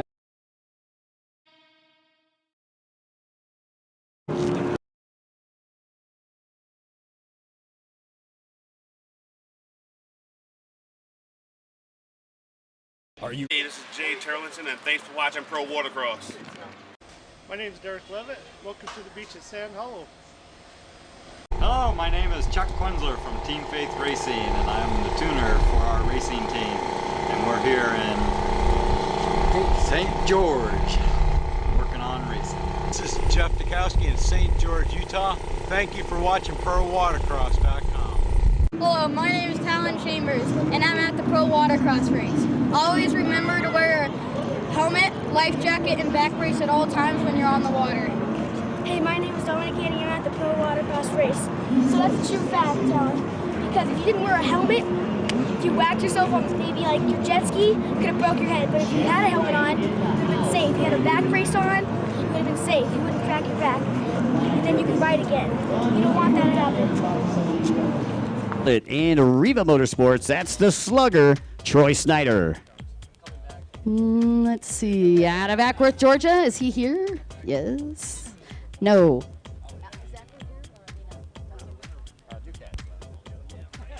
Out of Bellevue, Florida, sponsored by Hidden Trails Motorsports, Sea-Doo, X-Team, and Jet Trim, boat number 149, Tim Ducat with a 4-2 finish. And the two riders, unfortunately, that didn't make it to the line are Dustin Farthing and Billy Dearman, your defending champion. Tough break.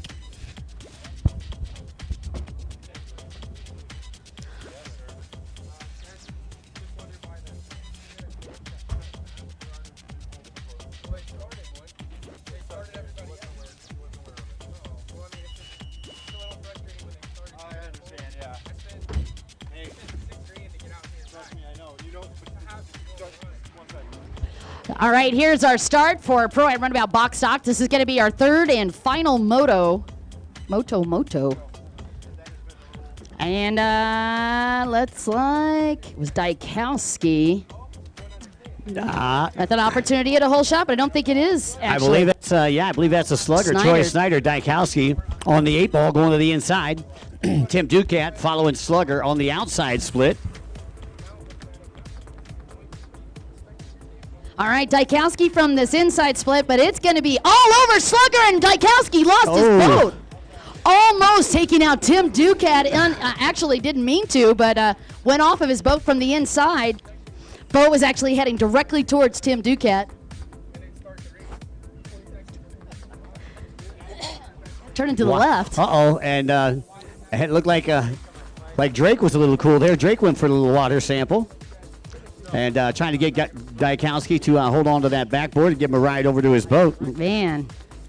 Meanwhile, spells good news for the slugger because Dykowski took a second and a third in the first two motos. Yeah, that was going to be the challenge for sure for the overall.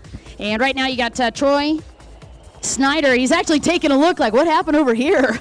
Coming into that front stretch, he's leading. Ducat coming from the inside.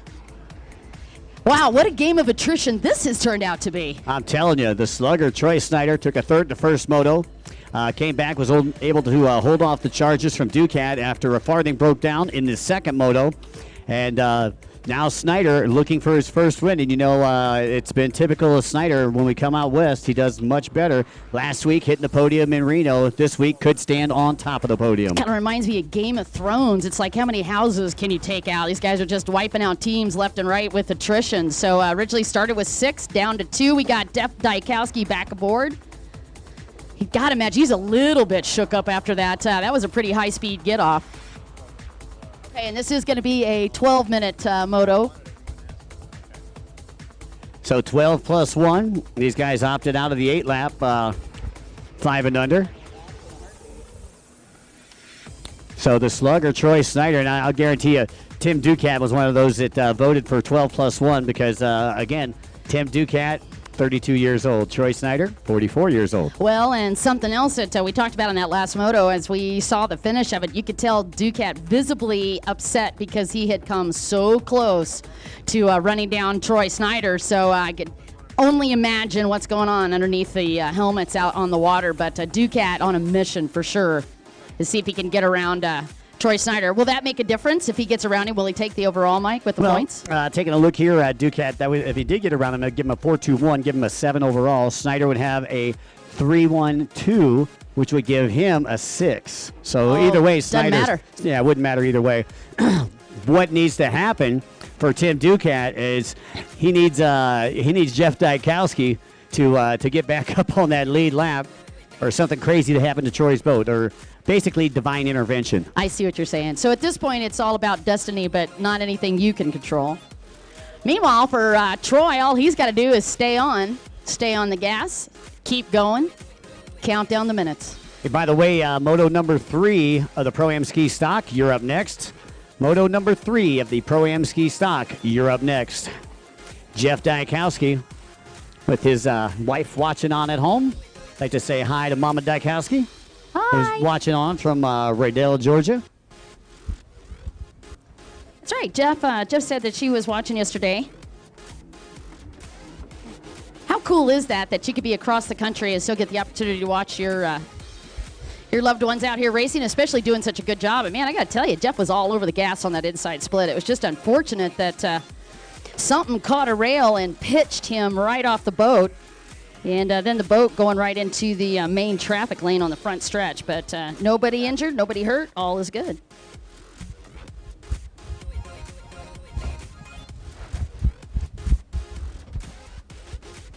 Meanwhile, the slugger still being hunted down by Ducat. I think Ducat just wants a moto victory. I think you know what, for him, he probably knows exactly where he's at, in the score.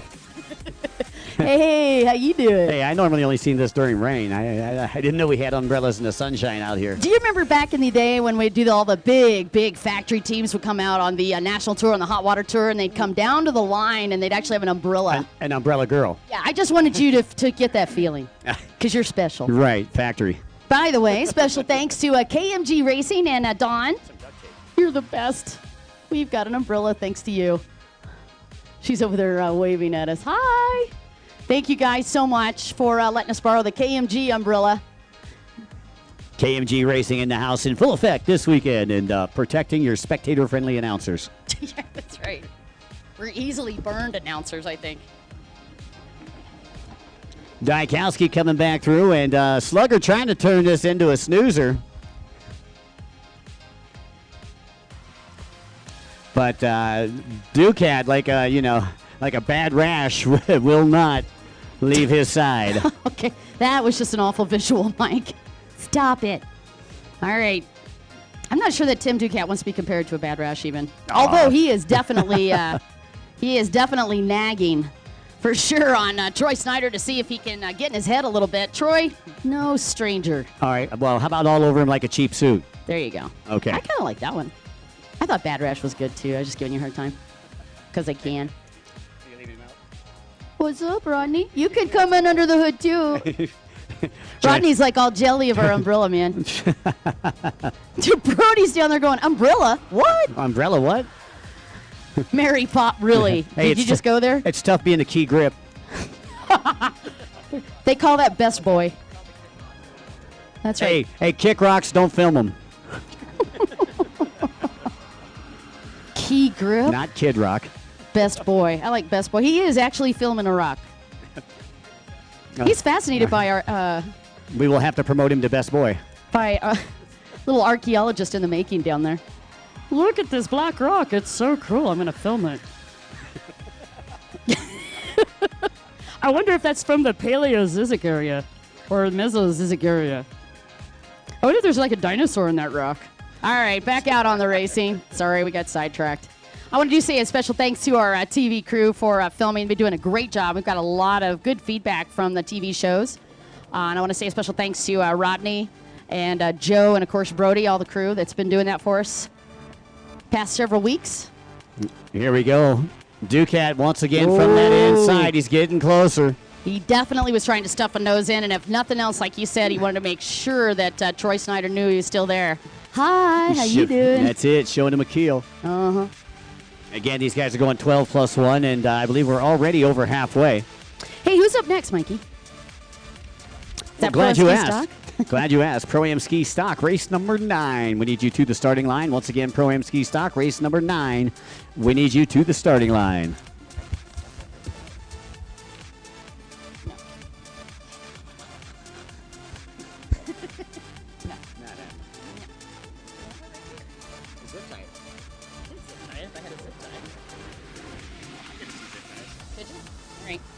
I like it. We're gonna try to zip tie this umbrella. Just see how handy and I and Mike really are. No promises. Oh, Ducat once again trying to sneak that from the inside, and it looked like he got a little bit more, little bit closer on that. Just popped out of the wake on that double yellow on the far left-hand side of the track as he was coming through. Lost about another 2 seconds, but definitely continuing to put the pressure on this 12-minute moto that you are watching. You are watching the Pro-Am Runabout Bach stock class. Race on Sunday, sell on Monday. That is the manufacturer's class that you're watching. Is that what it is? Win on Sunday, buy on Monday? Jeff Dykowski was aboard a Yamaha.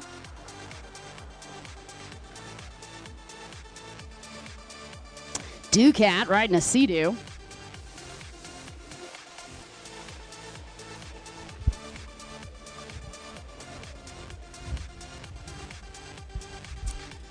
And Troy Snyder, also aboard of Yamaha, has actually been a part of Riva's team for several years. By the way, big shout out for Troy Snyder's mechanic, Tim Judge, from Judge Motorsports. We got an opportunity to catch up with him actually on one of the tour stops a couple of years ago. Look at you with the little straps. All right, Mikey. By the way, Pro-Am Ski Stock, need to have you on the line.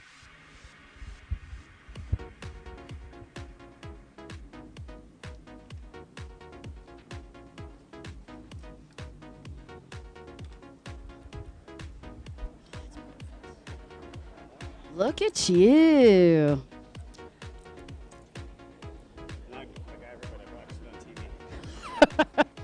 Mike says, I'm not MacGyver, but I have watched him on TV. You are the bomb diggity, my friend. Thank you.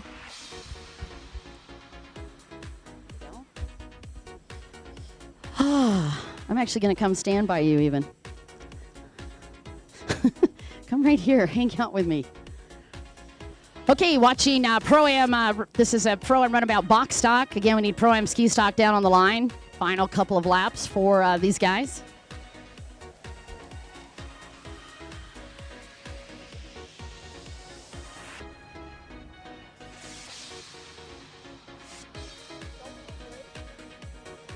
And special thanks, by the way, to our live stream sponsor, Visit West Virginia. Thank you so much, Samantha. And also, huge shout out for Mr. Sullivan from Shark Energy Drink, our brand new sponsor from this year. And man, Troy Snyder keeps watching a Ducat, and it's like this little cat and mouse game going on between the inside-outside split. And you just see Ducat all bearing down, and Troy just watching him out of the corner of his eye like, I see you. But you got to wonder if that's going to cause any conflict, as you see your leader and the back marker both on the back straightaway. Not quite sure how much time's left. I know that we've got to be winding down in this one. It could become a factor. Not yet. Let's see what happens. Now, I will say Snyder has been consistently taking that outside split. Not going to have as clean a water. Oh, look at this. Now, that's a change of plan. Ducat actually followed Snyder through the outside. So Snyder going to be looking over, trying to find Ducat coming out of the inside. Ducat threw it right up on the keel there to see if he could get a real tight turn. Yeah, it could be too little too late. The white flag is out, and the Slugger looking to stand atop the podium for his first time here in 2016. Will be a great, I think, a great achievement for Troy Snyder. Looked like he's a little bit wider than he meant to on that double red. Sorry. Oh, Ducat very close to Troy Snyder, and he's trying to reel him in on the backstretch. Oh, and had to cross over his wake. Yeah. Lost about a half second there. Yeah, Troy actually saw that, just stole his line away, Mike. He's like, I don't think so. Smart All right. racer. Going to take the outside on the final lap. Ducat going to go to the inside. Let's see if he's able to do anything. Nice turn there by Ducat. Oh, he is all over the gas. Meanwhile, Troy having to follow the lapped rider through. Not lapped rider, but the other rider. Yeah, Dykowski, and Bam. it's going to be the slugger, Troy Snyder, ladies and gentlemen. And he says, Judge Motorsports did it for me, baby. Love you, man. Great job. Congratulations to Troy Snyder, sponsored by Reaver Motorsports. And Judge Motorsports, TJ, spinning the wrenches there on Troy's machine. Also sponsored by Jet Pilot, and congratulations to him. Also, a big shout-out and congrats to Ducat. That was one heck of a race. Yeah, great racing there in the Pro-Am Runabout box stock. Hopefully we'll see Farthing and Dearman back in Atlantic City. All right, Pro-Am Ski Stock coming at us next. That's going to be their final moto. Moto.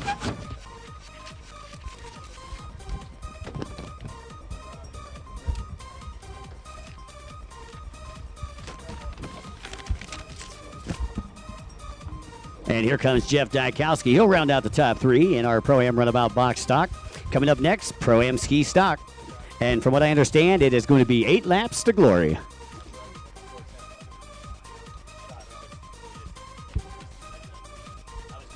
He's out of Clearwater, Florida, sponsored by Reva Racing, HydroTurf, Ross Products, and Team Scream. Boat number 22, George Schoenher. Excuse me, Gage Schoenher. I think the heat's starting to get to us. Out of Liberty Lake, Washington, sponsored by Commander, boat number 24, Derek Helm, with a second place and 2 second place finishes. Out of Miramar, Florida, sponsored by Broward Motorsports, TMR, WSR, Exotic Signs, Hamilton, Weber, and Jet Tribe. Boat number 51 with 2 aces in his pockets, 2 wins. That's David Speedy Cabrera. Beep, beep.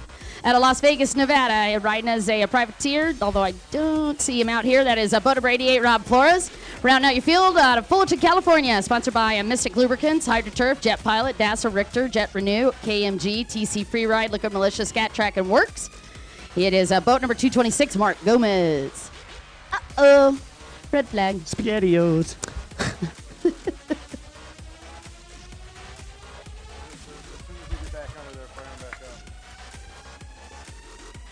Somebody might have had premature acceleration, and that's never good. Everybody had it. Everybody in the club did. Get up in the club. All right, yeah, just a little rundown for you. It's going to be Cabrera who decided to pick that pole position. I noticed it's actually how they ended up in the finish. Whoa, they're trying to put a little squeeze on Derek Helm. Derek's like, hey, give me my lane. Cabrera with the whole shot. Derek second. They left that lane back open for him. However, just enough opportunity for Gage Schoenher to sneak into that second. Meanwhile, Cabrera for the outside split, your current leader. Yeah, so you're going to go Cabrera, Schoenhauer. Schoenhauer goes down there momentarily. Got Gomez in his back pocket. Yep, Helm taking the inside split. Worked pretty well for him last time, Mike. He was able to get really close to Cabrera. Is he able to steal the whole shot? Nope. And you can see, yeah, Helm trying to come over quick, trying to steal that lane away from Gage Schoenher. And Helm going to have position. Oh, and yes, they hit the brakes right there around the double yellows. Yeah, I tell you, it was actually a smart move. I see what Helm was trying to do. Derek, very experienced rider, was actually just trying to ride the wake, that outside wake from Schoenher, and see if he could sneak in on the inside. Last minute, Gage has sort of closed that up and put Derek down in the tray temporarily. He's in third right now. So rundown, Cabrera, Schoenher, Helm, Gomez. That's how it stands for Pro-Am Ski Stock. 8 laps to glory here in the third and final moto. And taking a look down, David Cabrera with a 1-1 finish. Derek Helm with a 2-2 finish. Schoenher with a 4-3. Flores with a 3-7, not making it into this one. And Gomez with a 5-4.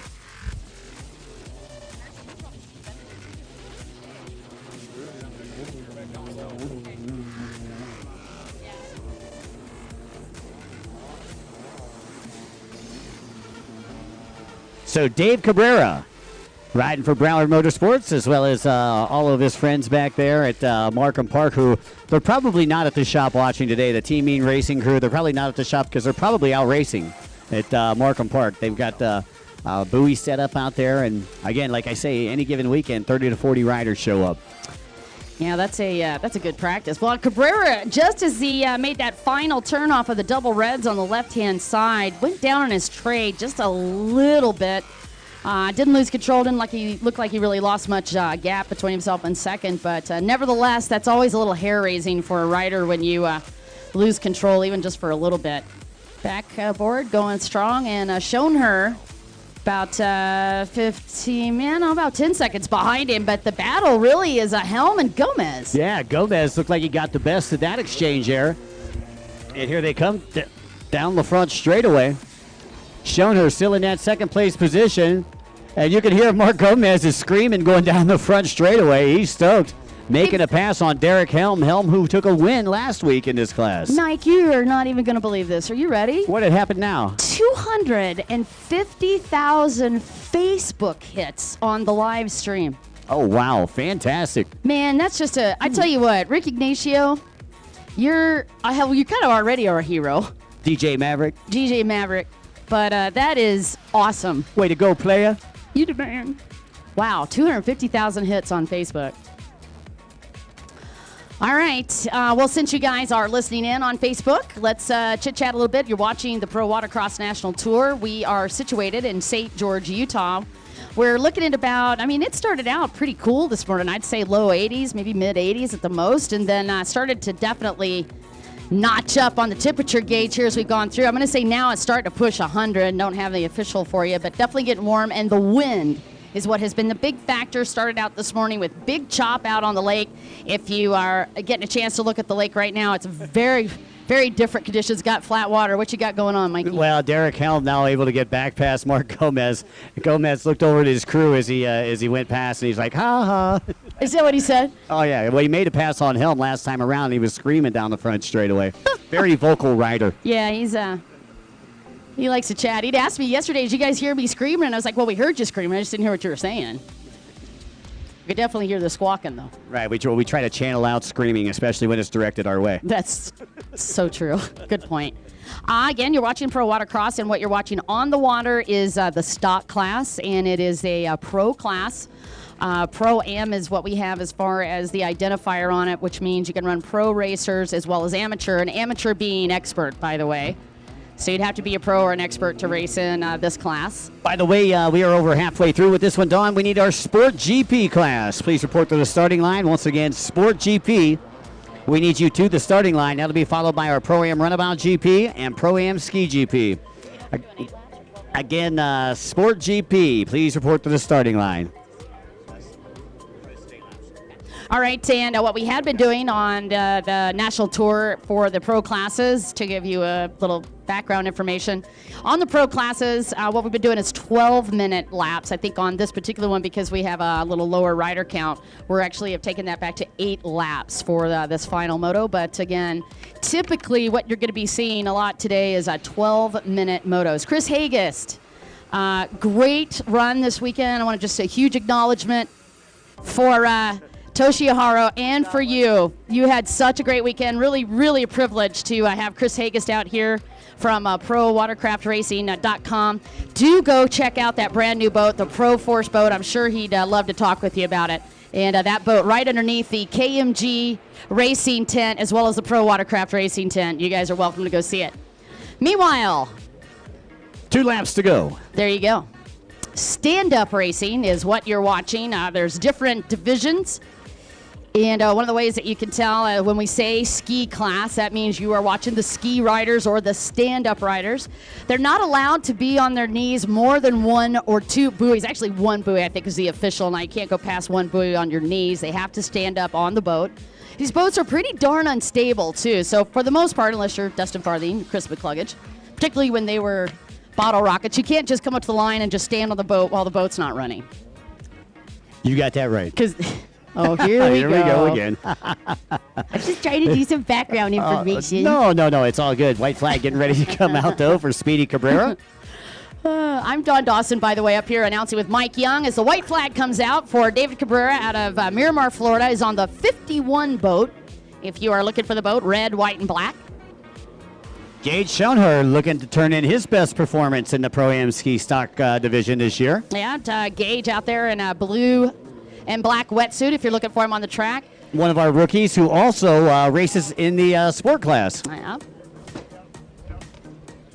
And then back in third, also looking like an angry hornet, it is Derek Helm with the Commander Industries boats, and that is a black and yellow outfit and a black and yellow boat. And then right behind him, a gentleman that is a multifaceted competitor. I'm stealing Mike's word. Yeah, Dawn, we are up to 270,000 hits. This is going viral, folks. That is so awesome. I've got some t-shirts up to give out for the crowd. Oh. Oh my Junior gosh. Star t-shirts to give out to the crowd. Yeah. Chris Haggist from Pro Force. I tell you what, I'm actually going to hand over the microphone here real quick to Chris so we can talk a little bit about that Junior Star program and tell us a little bit about these cool things that you're giving away. Well, you know, the program's all about to get these kids excited about the racing sport of personal watercraft. You know, get them involved, let them know that it's a great avenue to come out and ride hard and go home, you know, excited and wet and not hurt and go into the hospital. You know, like we have a great risk for reward sport, and it's perfect for families and, you know, dads to come out and enjoy it and kids to be here. So we run a program called the Junior Star Program, and we have a lot of great sponsors that come out and support it, like Commander and Pro Watercraft and Bullet and all those aftermarket guys. We know the future of the sport is our kids, so I have a few shirts left over from the last World Finals event that we did, and we're going to throw them out to the crowd. So if anyone's interested, I don't see anybody below us, but if you were to come out to the tower, we're going to throw up some free Junior Star t-shirts right now. Free swag. Free swag. Who So, wants free stuff? I see a bunch of the kids over there starting to make their way over. I think everybody was hiding in the shade because they're smart. I see some big kids coming over I and think some little that's kids. a good idea. So again, we are throwing out some Junior Star t-shirts. And you guys might want to come up a little closer because Mike and I both have a tendency to throw like girls. That's all right. Chris is going to throw them. Someone get the camera for him.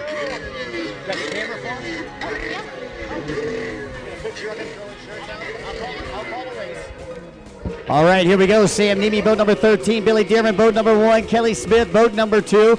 Those were the top 3 sport riders in last year's championship. And here we go. We're going to lay it down. And once again, it's Cooper City's own Sam Nemi. But here comes Kelly Smith. Kelly getting out the broom, trying to work inside, outside. And Smith opts to go to the inside split. As Sam Nemi going to take those more wide turns. Oh, and Kelly Smith slides out. That's going to hurt him right there. Here comes Sam Nemi down the front straightaway, riding for Broward Motorsports Team Mean Racing Shoy. I saw helmets. Bill Dearman out of Madison, Mississippi settles in that second place position, followed by Kelly Smith. Those are your top 3, 1, 2, and 3. Yeah, you got a serious wind up here, Chris.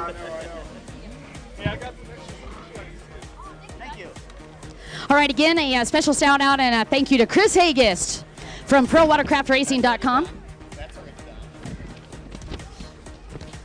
We only need these 3. What? Yeah. Yeah, baby. Hit on it. I've been down there talking to him. All righty. Bottom right-hand side of the track, that's where you'll find Sam Nemi, straight out of Broward Motorsports. This is race number 16, Sport GP. Coming up next, folks, we've got our Runabout GP, and our final race of the afternoon going to be the Pro-Am Ski GP, and then we're going to have Mark Gomez, Pro Freestyler extraordinaire, come out and show you what he's got for us. All right, Mike, I just want to do a big shout out. Hey, any of the West Coast riders that are listening in on that live stream, come and join us next year at St. George. We will be back out here for the Reno, Nevada stops and also for St. George. And I want to invite you guys to come out and be a part of the racing, all the West Coast guys as well. And I know a lot of them have been listening in and giving us some great comments. So I'd love to have you come be a part of it. And I tell you, this thing is starting to take off over 3,000 hits on Facebook's. That's redonkulous. I'll tell you somebody else is starting to take off, and that is the gentleman that is just going for a hat trick yet again. Sam Nemi aboard boat number 13. Continuing to lead this Sport GP class, it is Billy Dearman, your defending national champion, on boat number 1. He's got a black and white wetsuit, white helmet on, and a white boat. That's the gentleman up in second. Kelly Smith, also aboard a white boat. Well, we need to Runabout GP class. We need you down to the starting line. Once again, Runabout GP, your final trip to the starting line here at the Red Rock Championships here in St. George, Washington County. Welcome to Bash. Bash, of course, is the beach at Sand Harbor, or Sand Hollow, rather. All right, so your 3 riders right now, Sam Nemi with the 2 number 1 finishes. Really, Mike, your battle coming down to Billy Dearman and Kelly Smith, both coming into this moto tied with points. You had Billy Dearman with a 3-2 finish, Kelly Smith with a 2-3 finish. Let's see who's going to get her done. It's Dearman in second right now. Billy Dearman on the Yamaha, Kelly Smith on the Sea-Doo. Dearman sponsored by Judge Motorsports. Kelly Smith riding for Team Faith.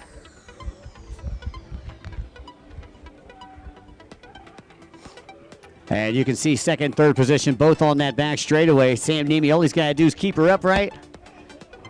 And he should walk away with a 1-1-1. All right, so again, you're watching the Pro Watercross National Tour, brought to you by Hidden Trails Motorsports.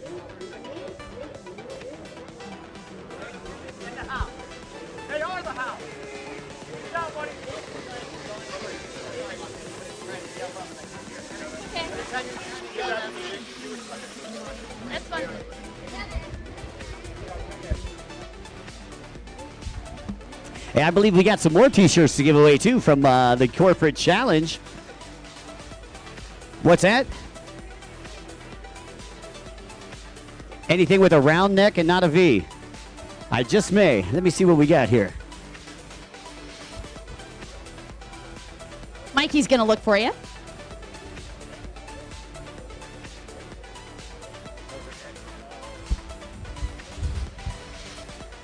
Again, you're watching Sport GP as we count down our Pro Watercross races. And just to let you know what's going to be coming to the line next, going to get a chance to watch some of the fastest boats on the planet. That's going to be Pro-Am Runabout GP coming at you live in just a few more minutes. Pro-Am Runabout GP coming down to this line in just a few more minutes right now. Sport GP just finishing up their laps as we click down the laps on this final moto. And it really has been the Sam Nemi show. Gentleman that owns Broward Motorsports, and you had kind of some good back information on him about R&R Jet Tech. Yeah, talking about when he used to be the general manager for Robert and Ray Basha at R&R Jet Tech back in the late 80s and early 90s. Went out on his own, grabbed a partner and formed Broward Motorsports, and rides with the Team Mean Racing crew at Markham Park down in Fort Lauderdale every weekend, every Sunday. When they're not out on tour, they've got their own buoy course set up. They actually rent the lake between Broward Motorsports and Team Mean Racing. They all put in their money. They all rent the lake together.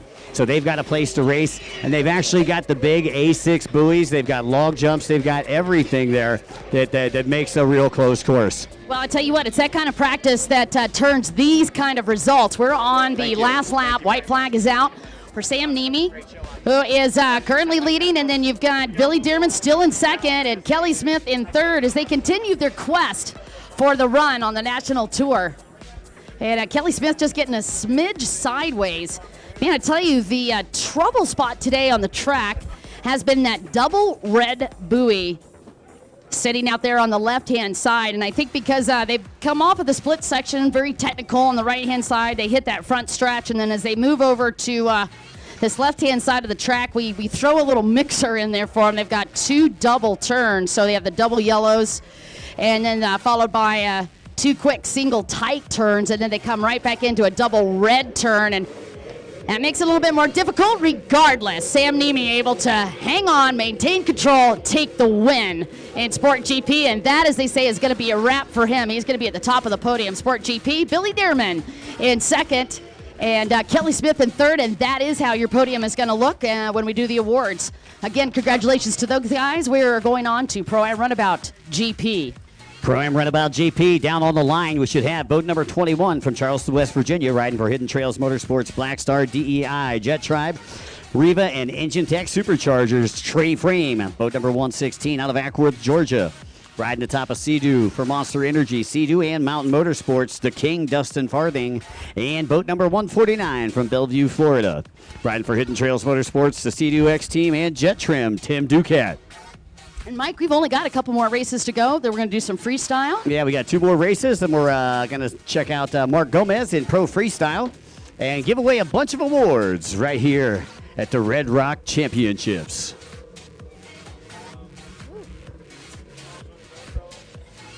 All right, a quick recap for you. Really, coming into this round number 4 in St. George, Utah, it was the Dustin Farthing show in this GP class. He could not put a bond rail wrong. He was winning every one of the races. Came into this one and looked like it was going to be another very similar story to that when suddenly things were going wrong underneath the hood. Lost a valve yesterday as they warmed up the boat for practice. Switched over to the stock boat, and that is what allowed him to get that second place. So Trey with 2 aces in his pocket. King D with a double deuce coming into this final round, and Tim Ducat with 3 threes. Sound like I'm talking about poker over here. Yeah, I'll tell you what. I have 2 aces. Exactly. Well, I had a full house. Here we go, Farthing coming in and getting in the lineup right now. So again, three racers here in this Pro-Am Runabout GP. We had a couple more, and unfortunately, they have thumbed the clip and pulled the pin. In other words, those boats grenaded. So again, GP class, you're watching some of the fastest riders on the planet. You are watching one of the most celebrated racers in the history of Watercross down on the line. He's right in the middle and got some celebrity holders with him as well. Cat Daddy being just one of them, and that's King D as they're about to get ready to get these motors started. How fast do these boats go? Well, Mike Young could tell you that in hydro drags easily over 100 miles an hour. Oh, yeah. Well, we've got the Hydro Turf U.S. Hydro Drag Nationals coming up in just a couple of weeks in Polk City, Florida. And let me tell you this, we've got guys claiming they're going to beat the world record. The world record is held right now, and it is 112 mile per hour. Wow. By Michael Gonzalez out of South Florida. But we've got some guys claiming 115 range, and if they can do it anywhere, they can do it in Polk City. We hope to see you there July 9th and 10th. Dawn? All right, well, back on the track. Trey Frame from that outside is going to pull the whole shot. It's going to be Dustin Farthing from the inside split for second. Tim Ducat on the 149 boat in third. Okay, now all 3 motos. Yes. It has been like this right here. Now Correct. you got to remember, a lot of these folks that may be watching in on the live stream, the Visit West Virginia live stream, or our live feed on Facebook, may not have seen because they weren't here during practice. But the King, Dustin Farthing, actually had some valve issues on his turbo boat for his GP class because he has actually been running away with the first 3 rounds of the tour. They told me they didn't get the boat out since Reno. They brought it up here. They got it out. They ran it back and forth a couple times. They had the valve issues, had to bring out the stock boat just to get points in the class. And unfortunately, we're not getting to see him on the turbo boat this weekend. Trey Frame, who had problems in the first 2 rounds. Trey and the crew from Hidden Trails Motorsports had a water cooler actually that had a crack in it, leaking water inside the boat. But, it was deceptive because you're racing in surf. They actually thought they were just getting water in the boat from the surf. Unfortunately, that was not what was happening. They did get that problem taken care of, and I tell you what, you could see them lighting these boats on fire in Reno, Nevada, with some great finishes for them, and came back in this weekend with a vengeance. And right now, it's really about Team Hidden Trails Motorsports as they watch Trey Frame hit that front stretch. And that boat is definitely hauling. Boat number 116, Dustin Farthing. I'd say he's about 12 seconds maybe off the lead. You got to really hand it to this competitor. And the Frame family's going crazy. Yeah, in their usual very solemn, serious. I am so making that up right now. It's a Hidden Trails Motorsports weekend right here at the Red Rock Championships. I just like how Cameron's board shorts actually match his team shirt. You're always giving style points, aren't you, Dawn? I do like to give style points, yes. Well, I'm a little bit more eloquent during a full moon. Pale white matches anything. Farthing still maintaining that second place, and I'll tell you, giving Ducat fits, man, because Ducat been trying to get around him here all weekend long, and Farthing just being able to hold him off. But again, you're watching right now the Pro-Am Runabout GP, and both Farthing and Ducat are on stock runabouts. Yeah, and I tell you, you're looking at two of the top teams actually being represented. You've got Mountain Motorsports out on the track with Dustin Farthing at the helm, and then of course you got Hidden Trails, both first and third. Tim Ducat being part of that Hidden Trails team as well. Well, for those of you folks listening in, don't go anywhere because we have got a barn burner coming up next. We got a lot of riders, a lot of boats in this Pro-Am Ski GP class. Stick around on our Visit West Virginia live stream. We need the Pro-Am Ski GP. Please report to the starting line as this is only an 8-lap race right here. Pro-Am Ski GP. Please report to the starting line as this is only an 8-lap race. Thank you. Not the Pro-Am Ski GP. We're going to make you go 12 minutes. He meant the Runabout GP is only 8 laps. Hey, let's make him go 25. Well, I actually did your laugh, which is not easy to duplicate. That's actually Cliff's laugh. It is not. Crusty. All right. All right. Again, 2 more minutes to go. Actually, that'd be 2 more laps since it's 8-lap race. 2 more laps to go for Trey Frame. I'm used to saying 2 minutes because that's what we normally do. Farthing kind of taking it easy on a Sunday drive on a Saturday afternoon here in St. George, Utah. By the way, we encourage you to check out Visit St. George to check out all the great things going on here locally in the area. Yeah, I got to just be thinking right now what's going on inside of Trey Frame's head is, you know what, I just want to keep the boat together, want to maintain, count off my buoys one at a time, just stay in the moment. I got 2 more laps, just nothing go wrong right now, and he has got this title locked for today, and the Red Desert Championship will be his in this GP class. Yeah, and how about that, a hat trick for Trey Frame. I tell you, this guy, just a class act, nice guy, on and off the track, another one of those guys that, you never see really lose his cool, if you will. Oh, and one of the buoys broke loose, and fortunately he was smart enough not to mention, but we do have a buoy loose on the left-hand side of the track. Yeah, that double yellow is actually a lot closer together, but that second yellow moved over, and man, I looked up and I'm like, what?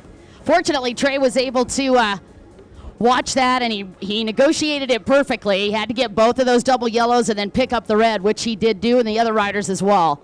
Meanwhile, we've already got the course marshals over there to get that adjustment made. But if you saw that look a little funky, that's what happened. Yeah, it was really funky. Funky cold Medina right here. We could use anything cold, actually. All right, both of the top 2 riders choosing the outside split for the final lap. Here it is on the front stretch. Your win going to Trey Frame, Mike. How about that? Trey Frame getting his first win in the Runabout GP class here at the Red Rock Championship.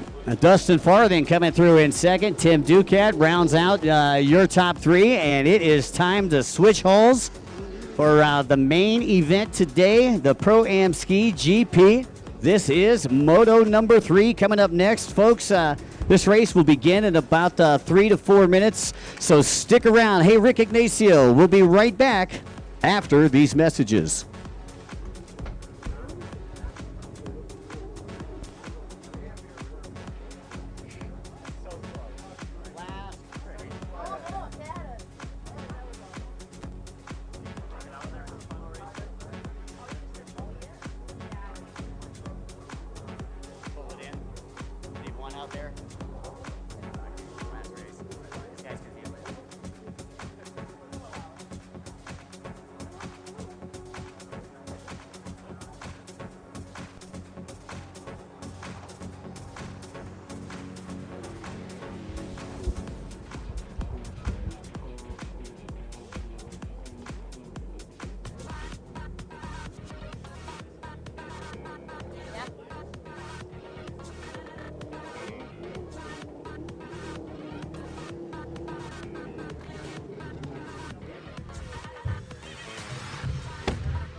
You know, when I think about performance, I think about much more than just power. I want something that's not only fast, but I want it to handle well, have good straight line stability. What I need is an all-around good package that'll get me from point A to point B before anyone else. The easiest thing to do when you want to make power is to obviously add another cylinder, add a bigger induction system, any of these things to create more power. But when you start adding things, you're going to add weight. BRP just went and refined what they had. They already had one of the best power plants in the industry. How do we add more power to the weight we already have? And that's what they've done here today. I mean, when you pull that throttle, get pushed back in that seat, and end up being the fastest thing on the water at that time, it's hard not to have fun and keep a smile on your face all day long. With a 3-7 finish, it is boat number 3, David Redinger. And boat number 17 out of Lake Havasu City, Arizona, riding for Bullet, as well as Quakey Sense, Maxima Hot Products, and Scat Track. Boat number 17, the Beast, Aaron Gawicki. And out of South Africa, sponsored by Rockstar Energy, Commander, Burn Industries. It is boat number 1ZA with a 2-2 finish, Dustin Matzuris. Boat number 24 out of Liberty Lake, Washington with a 10-6 finish. Riding for Commander Industries, Derek Helm. And aboard of Kawasaki, sponsored by Commander Industries, Burn, Rockstar, and the K1 machine. He is from South Africa, 2ZA, Tyron Matzuris. And boat number 34 is not here, Jeff Wright. So we're going to go on to boat number 51 out of Miramar, Florida, riding for a Hydrospace. Sponsored by Broward Motorsports, Team Mean Racing, Exotic Signs, Hamilton, Weber Power, and Jet Tribe. It's Speedy David Cabrera. He is out of Las Vegas, Nevada. Boat number 88, running as a privateer this year, Rob Flores. Out of Sacramento, California, riding for Bullet, sponsored by Liquid Militia, Jet Lift, the Gold Club of San Francisco, Fly, Scat Track, Riva, 1-800-Radiator, Jet Tribe, Shark Energy, Ultimate Watercraft, Slippery, Bullet V2, and Gasket Technologies. It's Pistol Pete Zernick. Pistol Pete. Pistol Pete, baby. I like Z-Force better. Out of Bountiful, Utah, sponsored by Bullet, HydroTurf, Jet Tribe, Scat Track, Queen Racing, Jet Lift, KMG Racing, Mystic Lubricants, Hurricane Industries, Rhino Power, Shark Energy, and Oakley. It is B-Rock, boat 182. And coming to us from Ichihara, Japan, riding for ProWatercraftRacing.com, KMG, Mystic Lubricants, Shoei, Jet Trim, Jet Pilot, Ultra Motorsports, and Scat Track. Number 220, the Samurai, Toshi Ohara. Out of Flowery Branch, Georgia, sponsored by Optima Racing, Riva, Blowsion, IPD, Jet Pilot, Trinity, 100% Judge Motorsports, 316, Jordan Carroll. Boat number 658 out of Sparks, Nevada, riding on K1 with a 5-3 finish. Sponsored by Commander Industries, Burn Industries, Fly Racing, and the Liquid Militia, Ian Roberts. Out of Gardnerville, Nevada, sponsored by Commander Industries, the FAM C4 Performance, boat number 702, Thomas Pagan. That is your field for Pro-Am Ski GP. And a quick recap on that.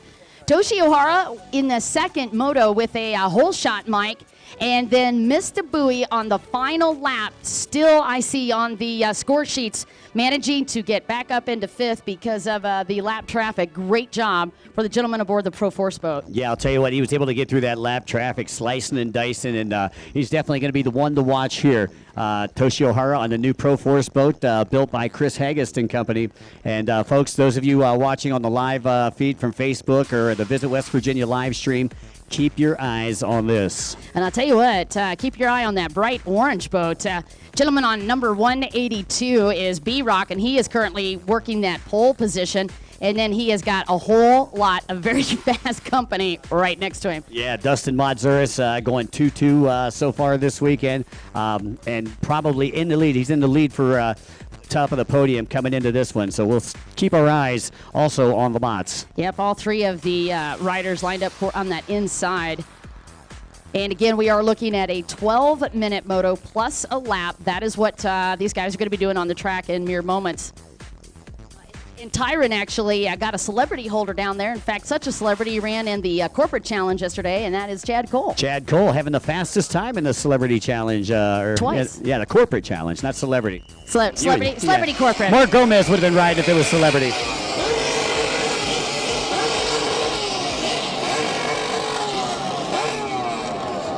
Aaron Kowecki, by the way, on the pole position on that outside. We had a flag go up because we've got Brock Austin had raised his hand for a 2-minute hold, but we have no 2-minute holds. Yeah, exactly. There is no longer 2-minute holds in the pro class, and we had talked about this. And somebody went through the band over here on the left and the right side. Actually, yeah, he thought we were ready to go. I'm ready. You're ready? I'm ready. All right, so yeah, once again, they had no 2-minute hold, so we're basically just getting everybody lined up. Now, that was just a break, actually, for Brock Austin, as we had to get everybody restacked. That's really all they're waiting for. It's not a true 2-minute hold at all, because there is none. But just catching a break here. Again, not sure what's going on underneath the hood, but definitely some consternation down there in the Austin team.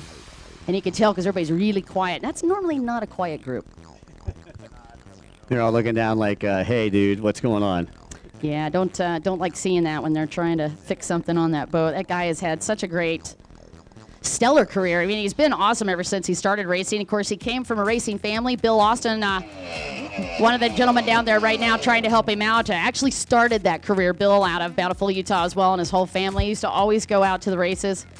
And they're clapping because they're back going again. And meanwhile, Bill going to run down and looked like he needed a hold for somebody. He's like, hold on, I'll be right back. He was holding for Jordan.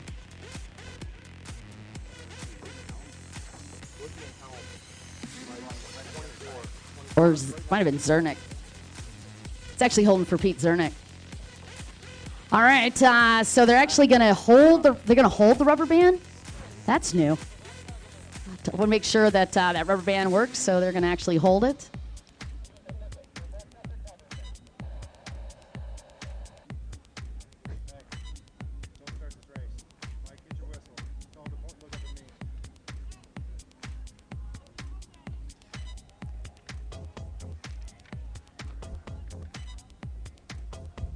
Indicating, and unfortunately, they are going to call a false start on one of the riders. So tough break. Two of the riders, oh, Gawicki and Helm, call a false start on both of those riders, and a tough break. Oh, I see. All right, so it's going to be Gawicki. And I do believe that's Derek Helm, isn't it? Was the other rider that got penalized?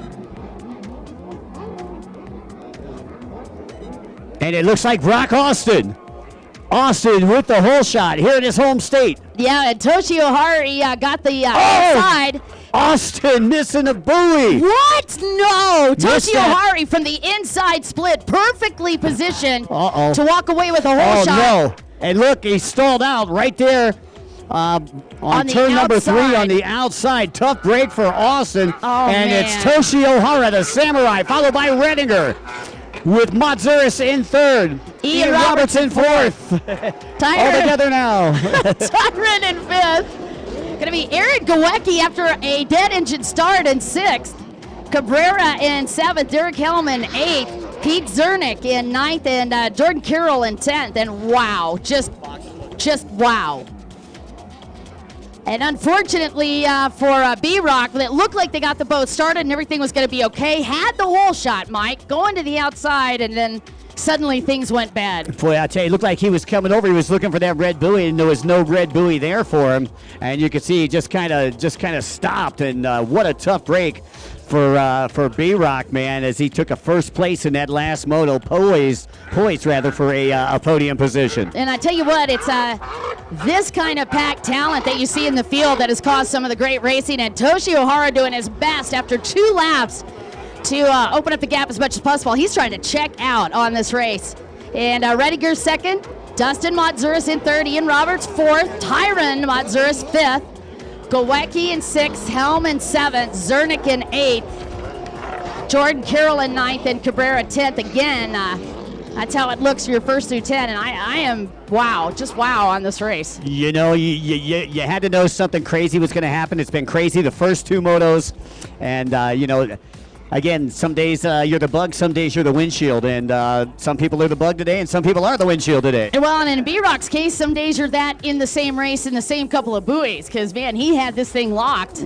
Yeah, he had one heck of a start. Timed that start absolutely perfect after having some issues before the restart. And look at Toshio Hara Toshi already with a full straightaway advantage over second and third place. Now, if things stay as they are, O'Hara with a 1-5-1 would give him a 7. A 2-2-3 would also give Matsuris a 7. Would give Toshi O'Hara the overall victory. So the story here is that Matsuris needs to get past Redinger if he wants to stand on top of the podium tonight for Commander Industries. Well, that's your story. So Toshi O'Hara currently in a tied situation with Dustin Matsuris. Both of them with a 7. Dustin needs to get around David Redinger. Redinger, by the way, is in second place. Both of those riders on the backstretch, just starting to enter the split section. So it's boat number 3, David Redinger second, and Dustin Matsuris, the gentleman that looks like the Angry Hornet out there on black and yellow boat. That's your third place rider on the 1ZA. The gentleman that we've been talking about. And Redinger down the front straightaway. He's got about 4 seconds right now on Matsuris. Roberts still in the 4 spot, 6:58 out of Sparks, Nevada. And then Tyron Matsuris moving up into that 5th spot. Yeah, Gawicki, I'll tell you what, the man on the move, though, the beast, man. I'll tell you what, already he came into 6th place by lap number 2 here. And started with a dead engine. He was actually there on the first lap, Mike. They came out of that split, and by the time they had the first lap, he was already up in that spot. And I wanted to just point out as well, in 5th, Tyron Matsuris, the gentleman that actually won in Reno, Nevada back in 5th. Just give you an example of how deep the talent is here in the Pro-Am Ski GP class.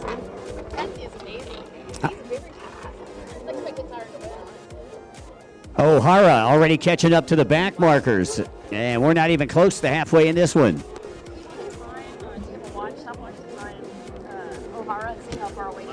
This one doesn't do. This one doesn't. 4 minutes in. We're 4 minutes in, 8 minutes to go. And again, I'm keeping my eyes on Dustin Matsuris and Kevin Redinger. Or I'm sorry, David Redinger, rather. And David Redinger, top left-hand side of the track. That is your battle for second and third place. Again, Matsuris must get past Redinger if he wants to take the overall win. Toshi O'Hara is doing what he's got to do. You know, Toshi O'Hara had been taking that inside split every lap. I noticed he went to the outside this time and already starting to make his way through some lap traffic. And just a huge acknowledgement for Chris Hagas, the gentleman that actually designed that Pro Force boat. If you want to find out more about that, go to prowatercraftracing.com. And first time we've had the opportunity to watch Toshi O'Hara on the national tour, at least this year. Yeah, it's the first time we've had the opportunity to check him out here. You know, we've seen him at the World Finals in Lake Havasu on several occasions, watched him grow up from junior till now, and I'll tell you what, it looks like this kid is maturing to be one heck of a close course rider. So David Redinger still second, Dustin Matsuris third, Ian Roberts in fourth, Tyron Roberts in fifth, Aaron Gawecki in sixth. Tyron Matsuris in fifth, Aaron Gawecki in sixth, and we have Derek Helm in seventh, who also had to start with the dead engine.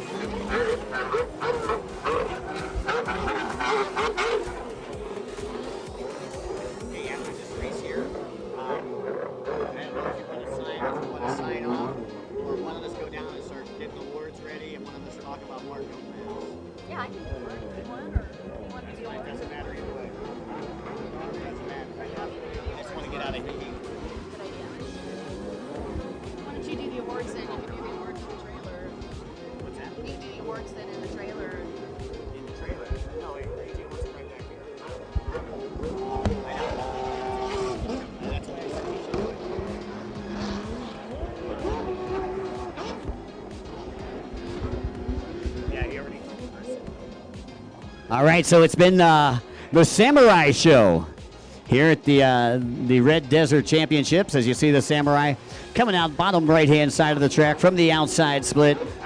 And now down the front straightaway. We are currently halfway there, 6 minutes down and 6 minutes to go. All right, if you were looking for the gentleman out of Ikehara, Japan, Toshi O'Hara on the left-hand side of the track, he's got a boat with a lot of white on the side. The number on the boat is 220. He'll be hitting that backstretch in a moment. And there he goes. Still working his way through this lap traffic. Gentleman that is in second is on boat number 3, red and blue boat. That's David Rediger. Dustin Montzuris on a black and yellow boat, number 1 on the side. It's your third place rider. Fourth place is going to be Ian Roberts now. Ian on a black and green boat, 658 on the side of his boat.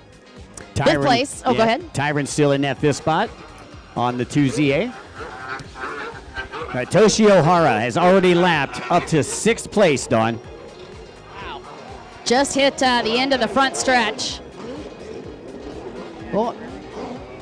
Pete Zernick getting a little bit of a rodeo. Gentlemen, they got a 4th place in the first moto.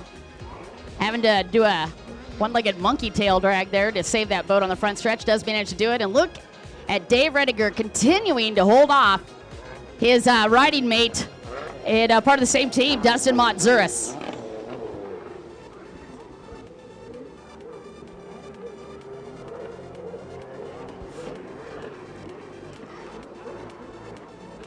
So about 5 seconds right now. 5 seconds in between 2nd and 3rd place.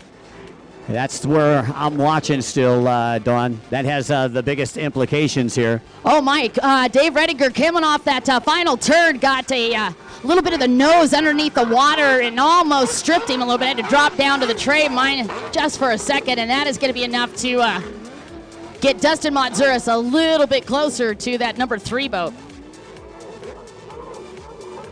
As Mike has talked about, what Dustin Montzuris needs to do now, get around David Rediger, and he can take the overall for today.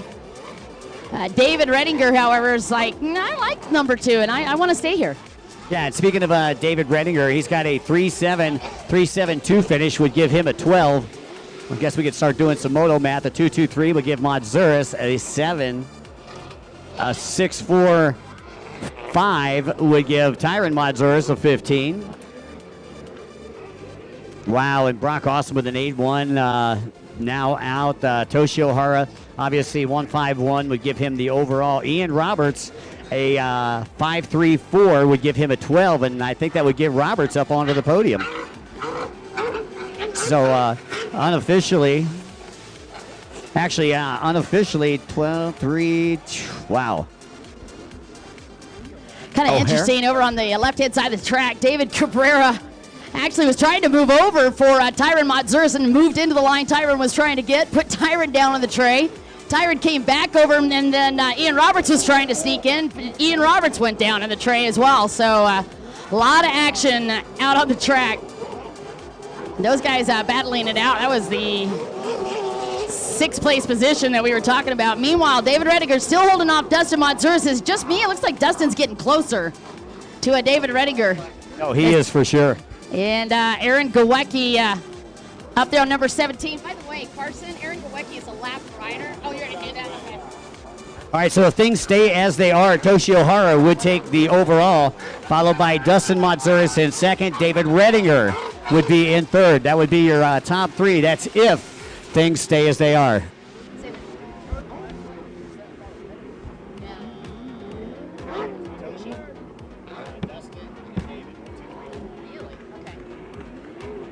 All right.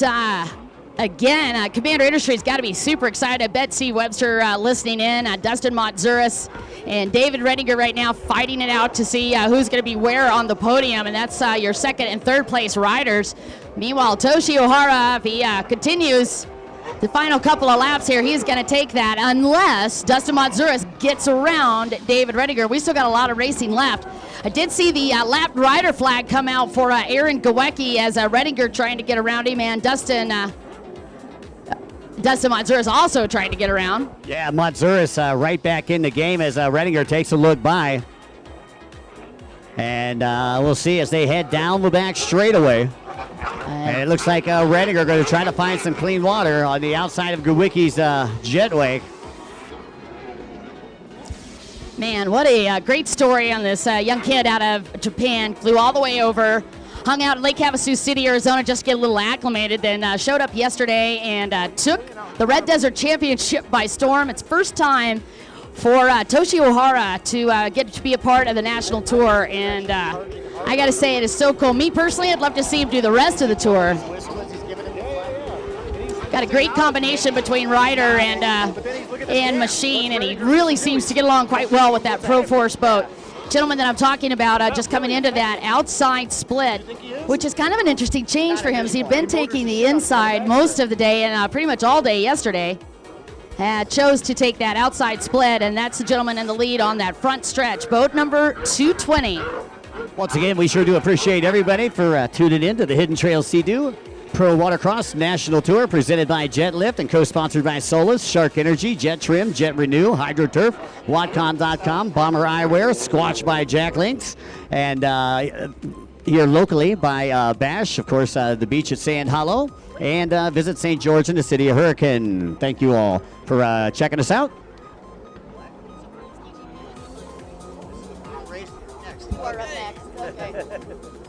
How about that?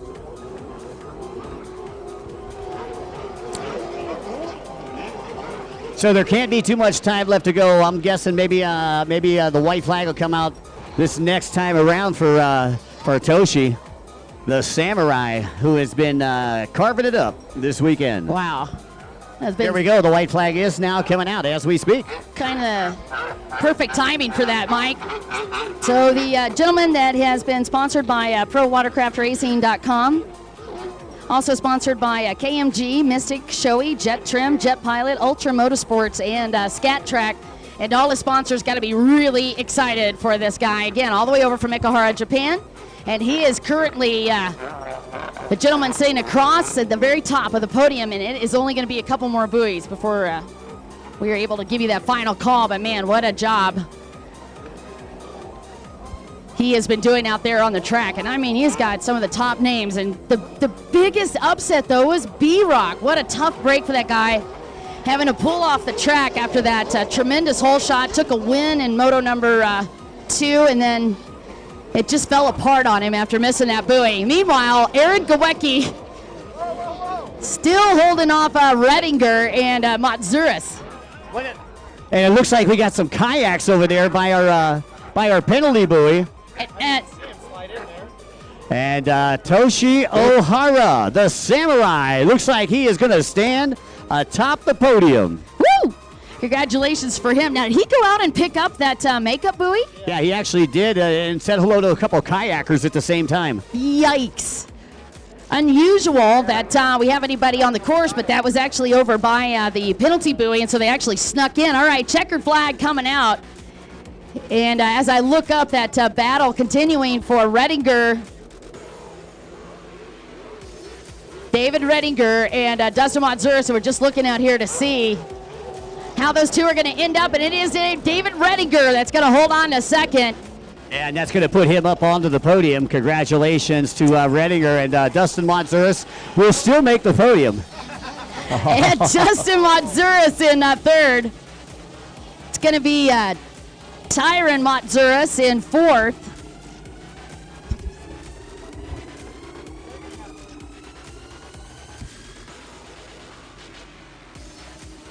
All right, again, they were just watching the finals here for the Pro-Am Ski GP. Mike has already kind of talked about that, Mike, but really what Dustin needed to do was get around David, and with a complication of that lap rider that wasn't moving over, and unfortunately, it still worked out okay for Redinger. He was able to maintain that second place on that third moto.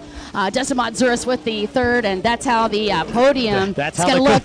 That's how the cookie crumbles, huh? It is. I'll tell you what, Toshi, I'm sure there's going to be a couple words down there in the tech area. I think there might already be a few. Okay, so Toshi taking the win. It is going to be Dustin Matsuris second, and as you said, David Redinger to the podium for third.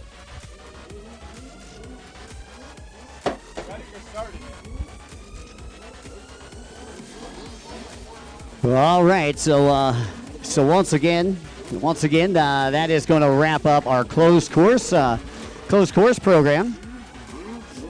Hey, a special thanks once again to Dawn and David for loaning us the KMG umbrella today. What a lifesaver that turned out to be.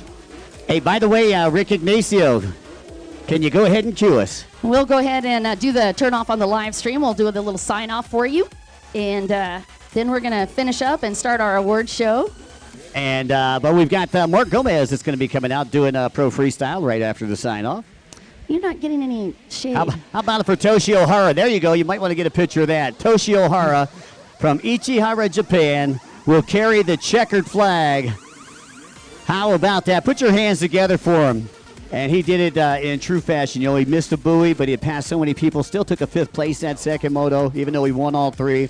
That guy right there, I'll tell you what, my hat's off to him. Did absolutely amazing. Great job, Toshi Ohara, earning his nickname, the Samurai. Oh, man, so cool. I tell you what, David and Dawn, Chris Hagest, and all the gang down there from ProWatercraftRacing.com, as well as KMG. Great job, you guys.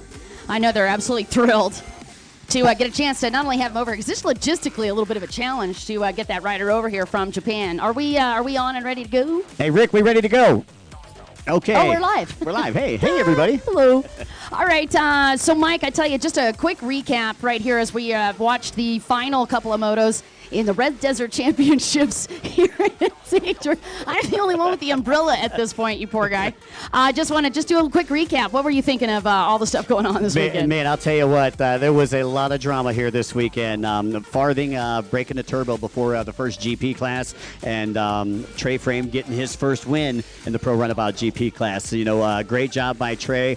Tough luck for Dustin, but we know that we'll see him back. Oh, absolutely. And then when you go to that Pro Ski GP class, I think, again, the big surprise, we got the opportunity to watch that Pro Force boat out on the water. And as Chris Hagest had promised, that boat is so much fun to ride. And Toshi Ohara, wow, the gentleman that had never had a chance to be on the national tour, comes out here and starts wicking it up, and the moto's going to take the win today. Congratulations to him. You know, the drama in that class right there is the missed buoy on the last lap, and he was on the inside split, so he couldn't go up and make up the penalty buoy. Little bit of drama right there, but you know what? He came back, saved it in fine fashion. Also the drama in there, Brock Austin. Tough time with that start right at the beginning. Yep. 2 people jumped the start. He gets another opportunity, goes out in hole shots, and then gets lost over there on the top right-hand side of the track and has engine trouble. So a tough break there for B-Rock. Yeah, and I tell you, a big acknowledgement for him. He actually ended up winning that second moto, and I tell you, I know that those guys also will be back. Congratulations to Brock Austin from making the podium last week. Still put in one heck of an effort this week. We're going to be seeing more of the orange and black boat as well. No drama from Sam Nemi, though. No, he's easy peasy, too. Gentleman that's been doing so good on the national tour, the guy that owns the Broward Motorsports. Just continuing those winning ways on that Austin Whammer-built hull that he is working with, boat number 13, and 13's been the lucky number for him. And speaking of winning ways, Mark Gomez is doing some freestyle for us right now. Has already took the win in Pro Freestyle, as he is the current points leader in Pro Freestyle as we head to Atlantic City for round number 5. Yeah, but then the final upset that we had, that also turned into a good luck for the slugger. Troy Snyder walking away with the win this weekend in the Runabout box stock class. As you can see, we had a lot of flipping when we looked at the score sheets, but it all turned out pretty great and made for some awesome racing action. And Troy said Bradenton is in the house here in the Red Rock Championship. Boom. Yeah, boy. Boom, boom, baby. All right, I am Don Dawson, and of course, this is Mike Young. We got a lot of great sponsors we want to thank, starting off with Hidden Trails Motorsports, Sea-Doo. Also, a special thanks to Jet Lift. As well as Solus, Shark Energy, Jet Trim, HydroTurf, Watcon.com, Bomber, Jet Renew, and of course, Squatch by Jack Links. Oh, very good. And again, special thanks locally. Visit St. George. Just go to stgeorge.com, or if you're too lazy to type all that in, I got an easy one for you. Go to prowatercross.com. We got the link right there. Also sponsored locally by Washington County, the city of Hurricane, and of course, Bash, where we're at right now, the beaches at Sand Harbor. All right, and again, special thanks to all the rest of our great sponsors, our racers, our fans, of course, all the great crew that we had this weekend. I guess we'll see you next time on the East Coast. We're heading over to Atlantic City. Yeah, Don, I'll see you actually at Lake Hartwell. I'm going to be hanging out in Nashville and Music City, USA during the Atlantic City race, but I wish you all the best. Folks, you at home, stay tuned either way. Don Dawson, Mike Young, peace out.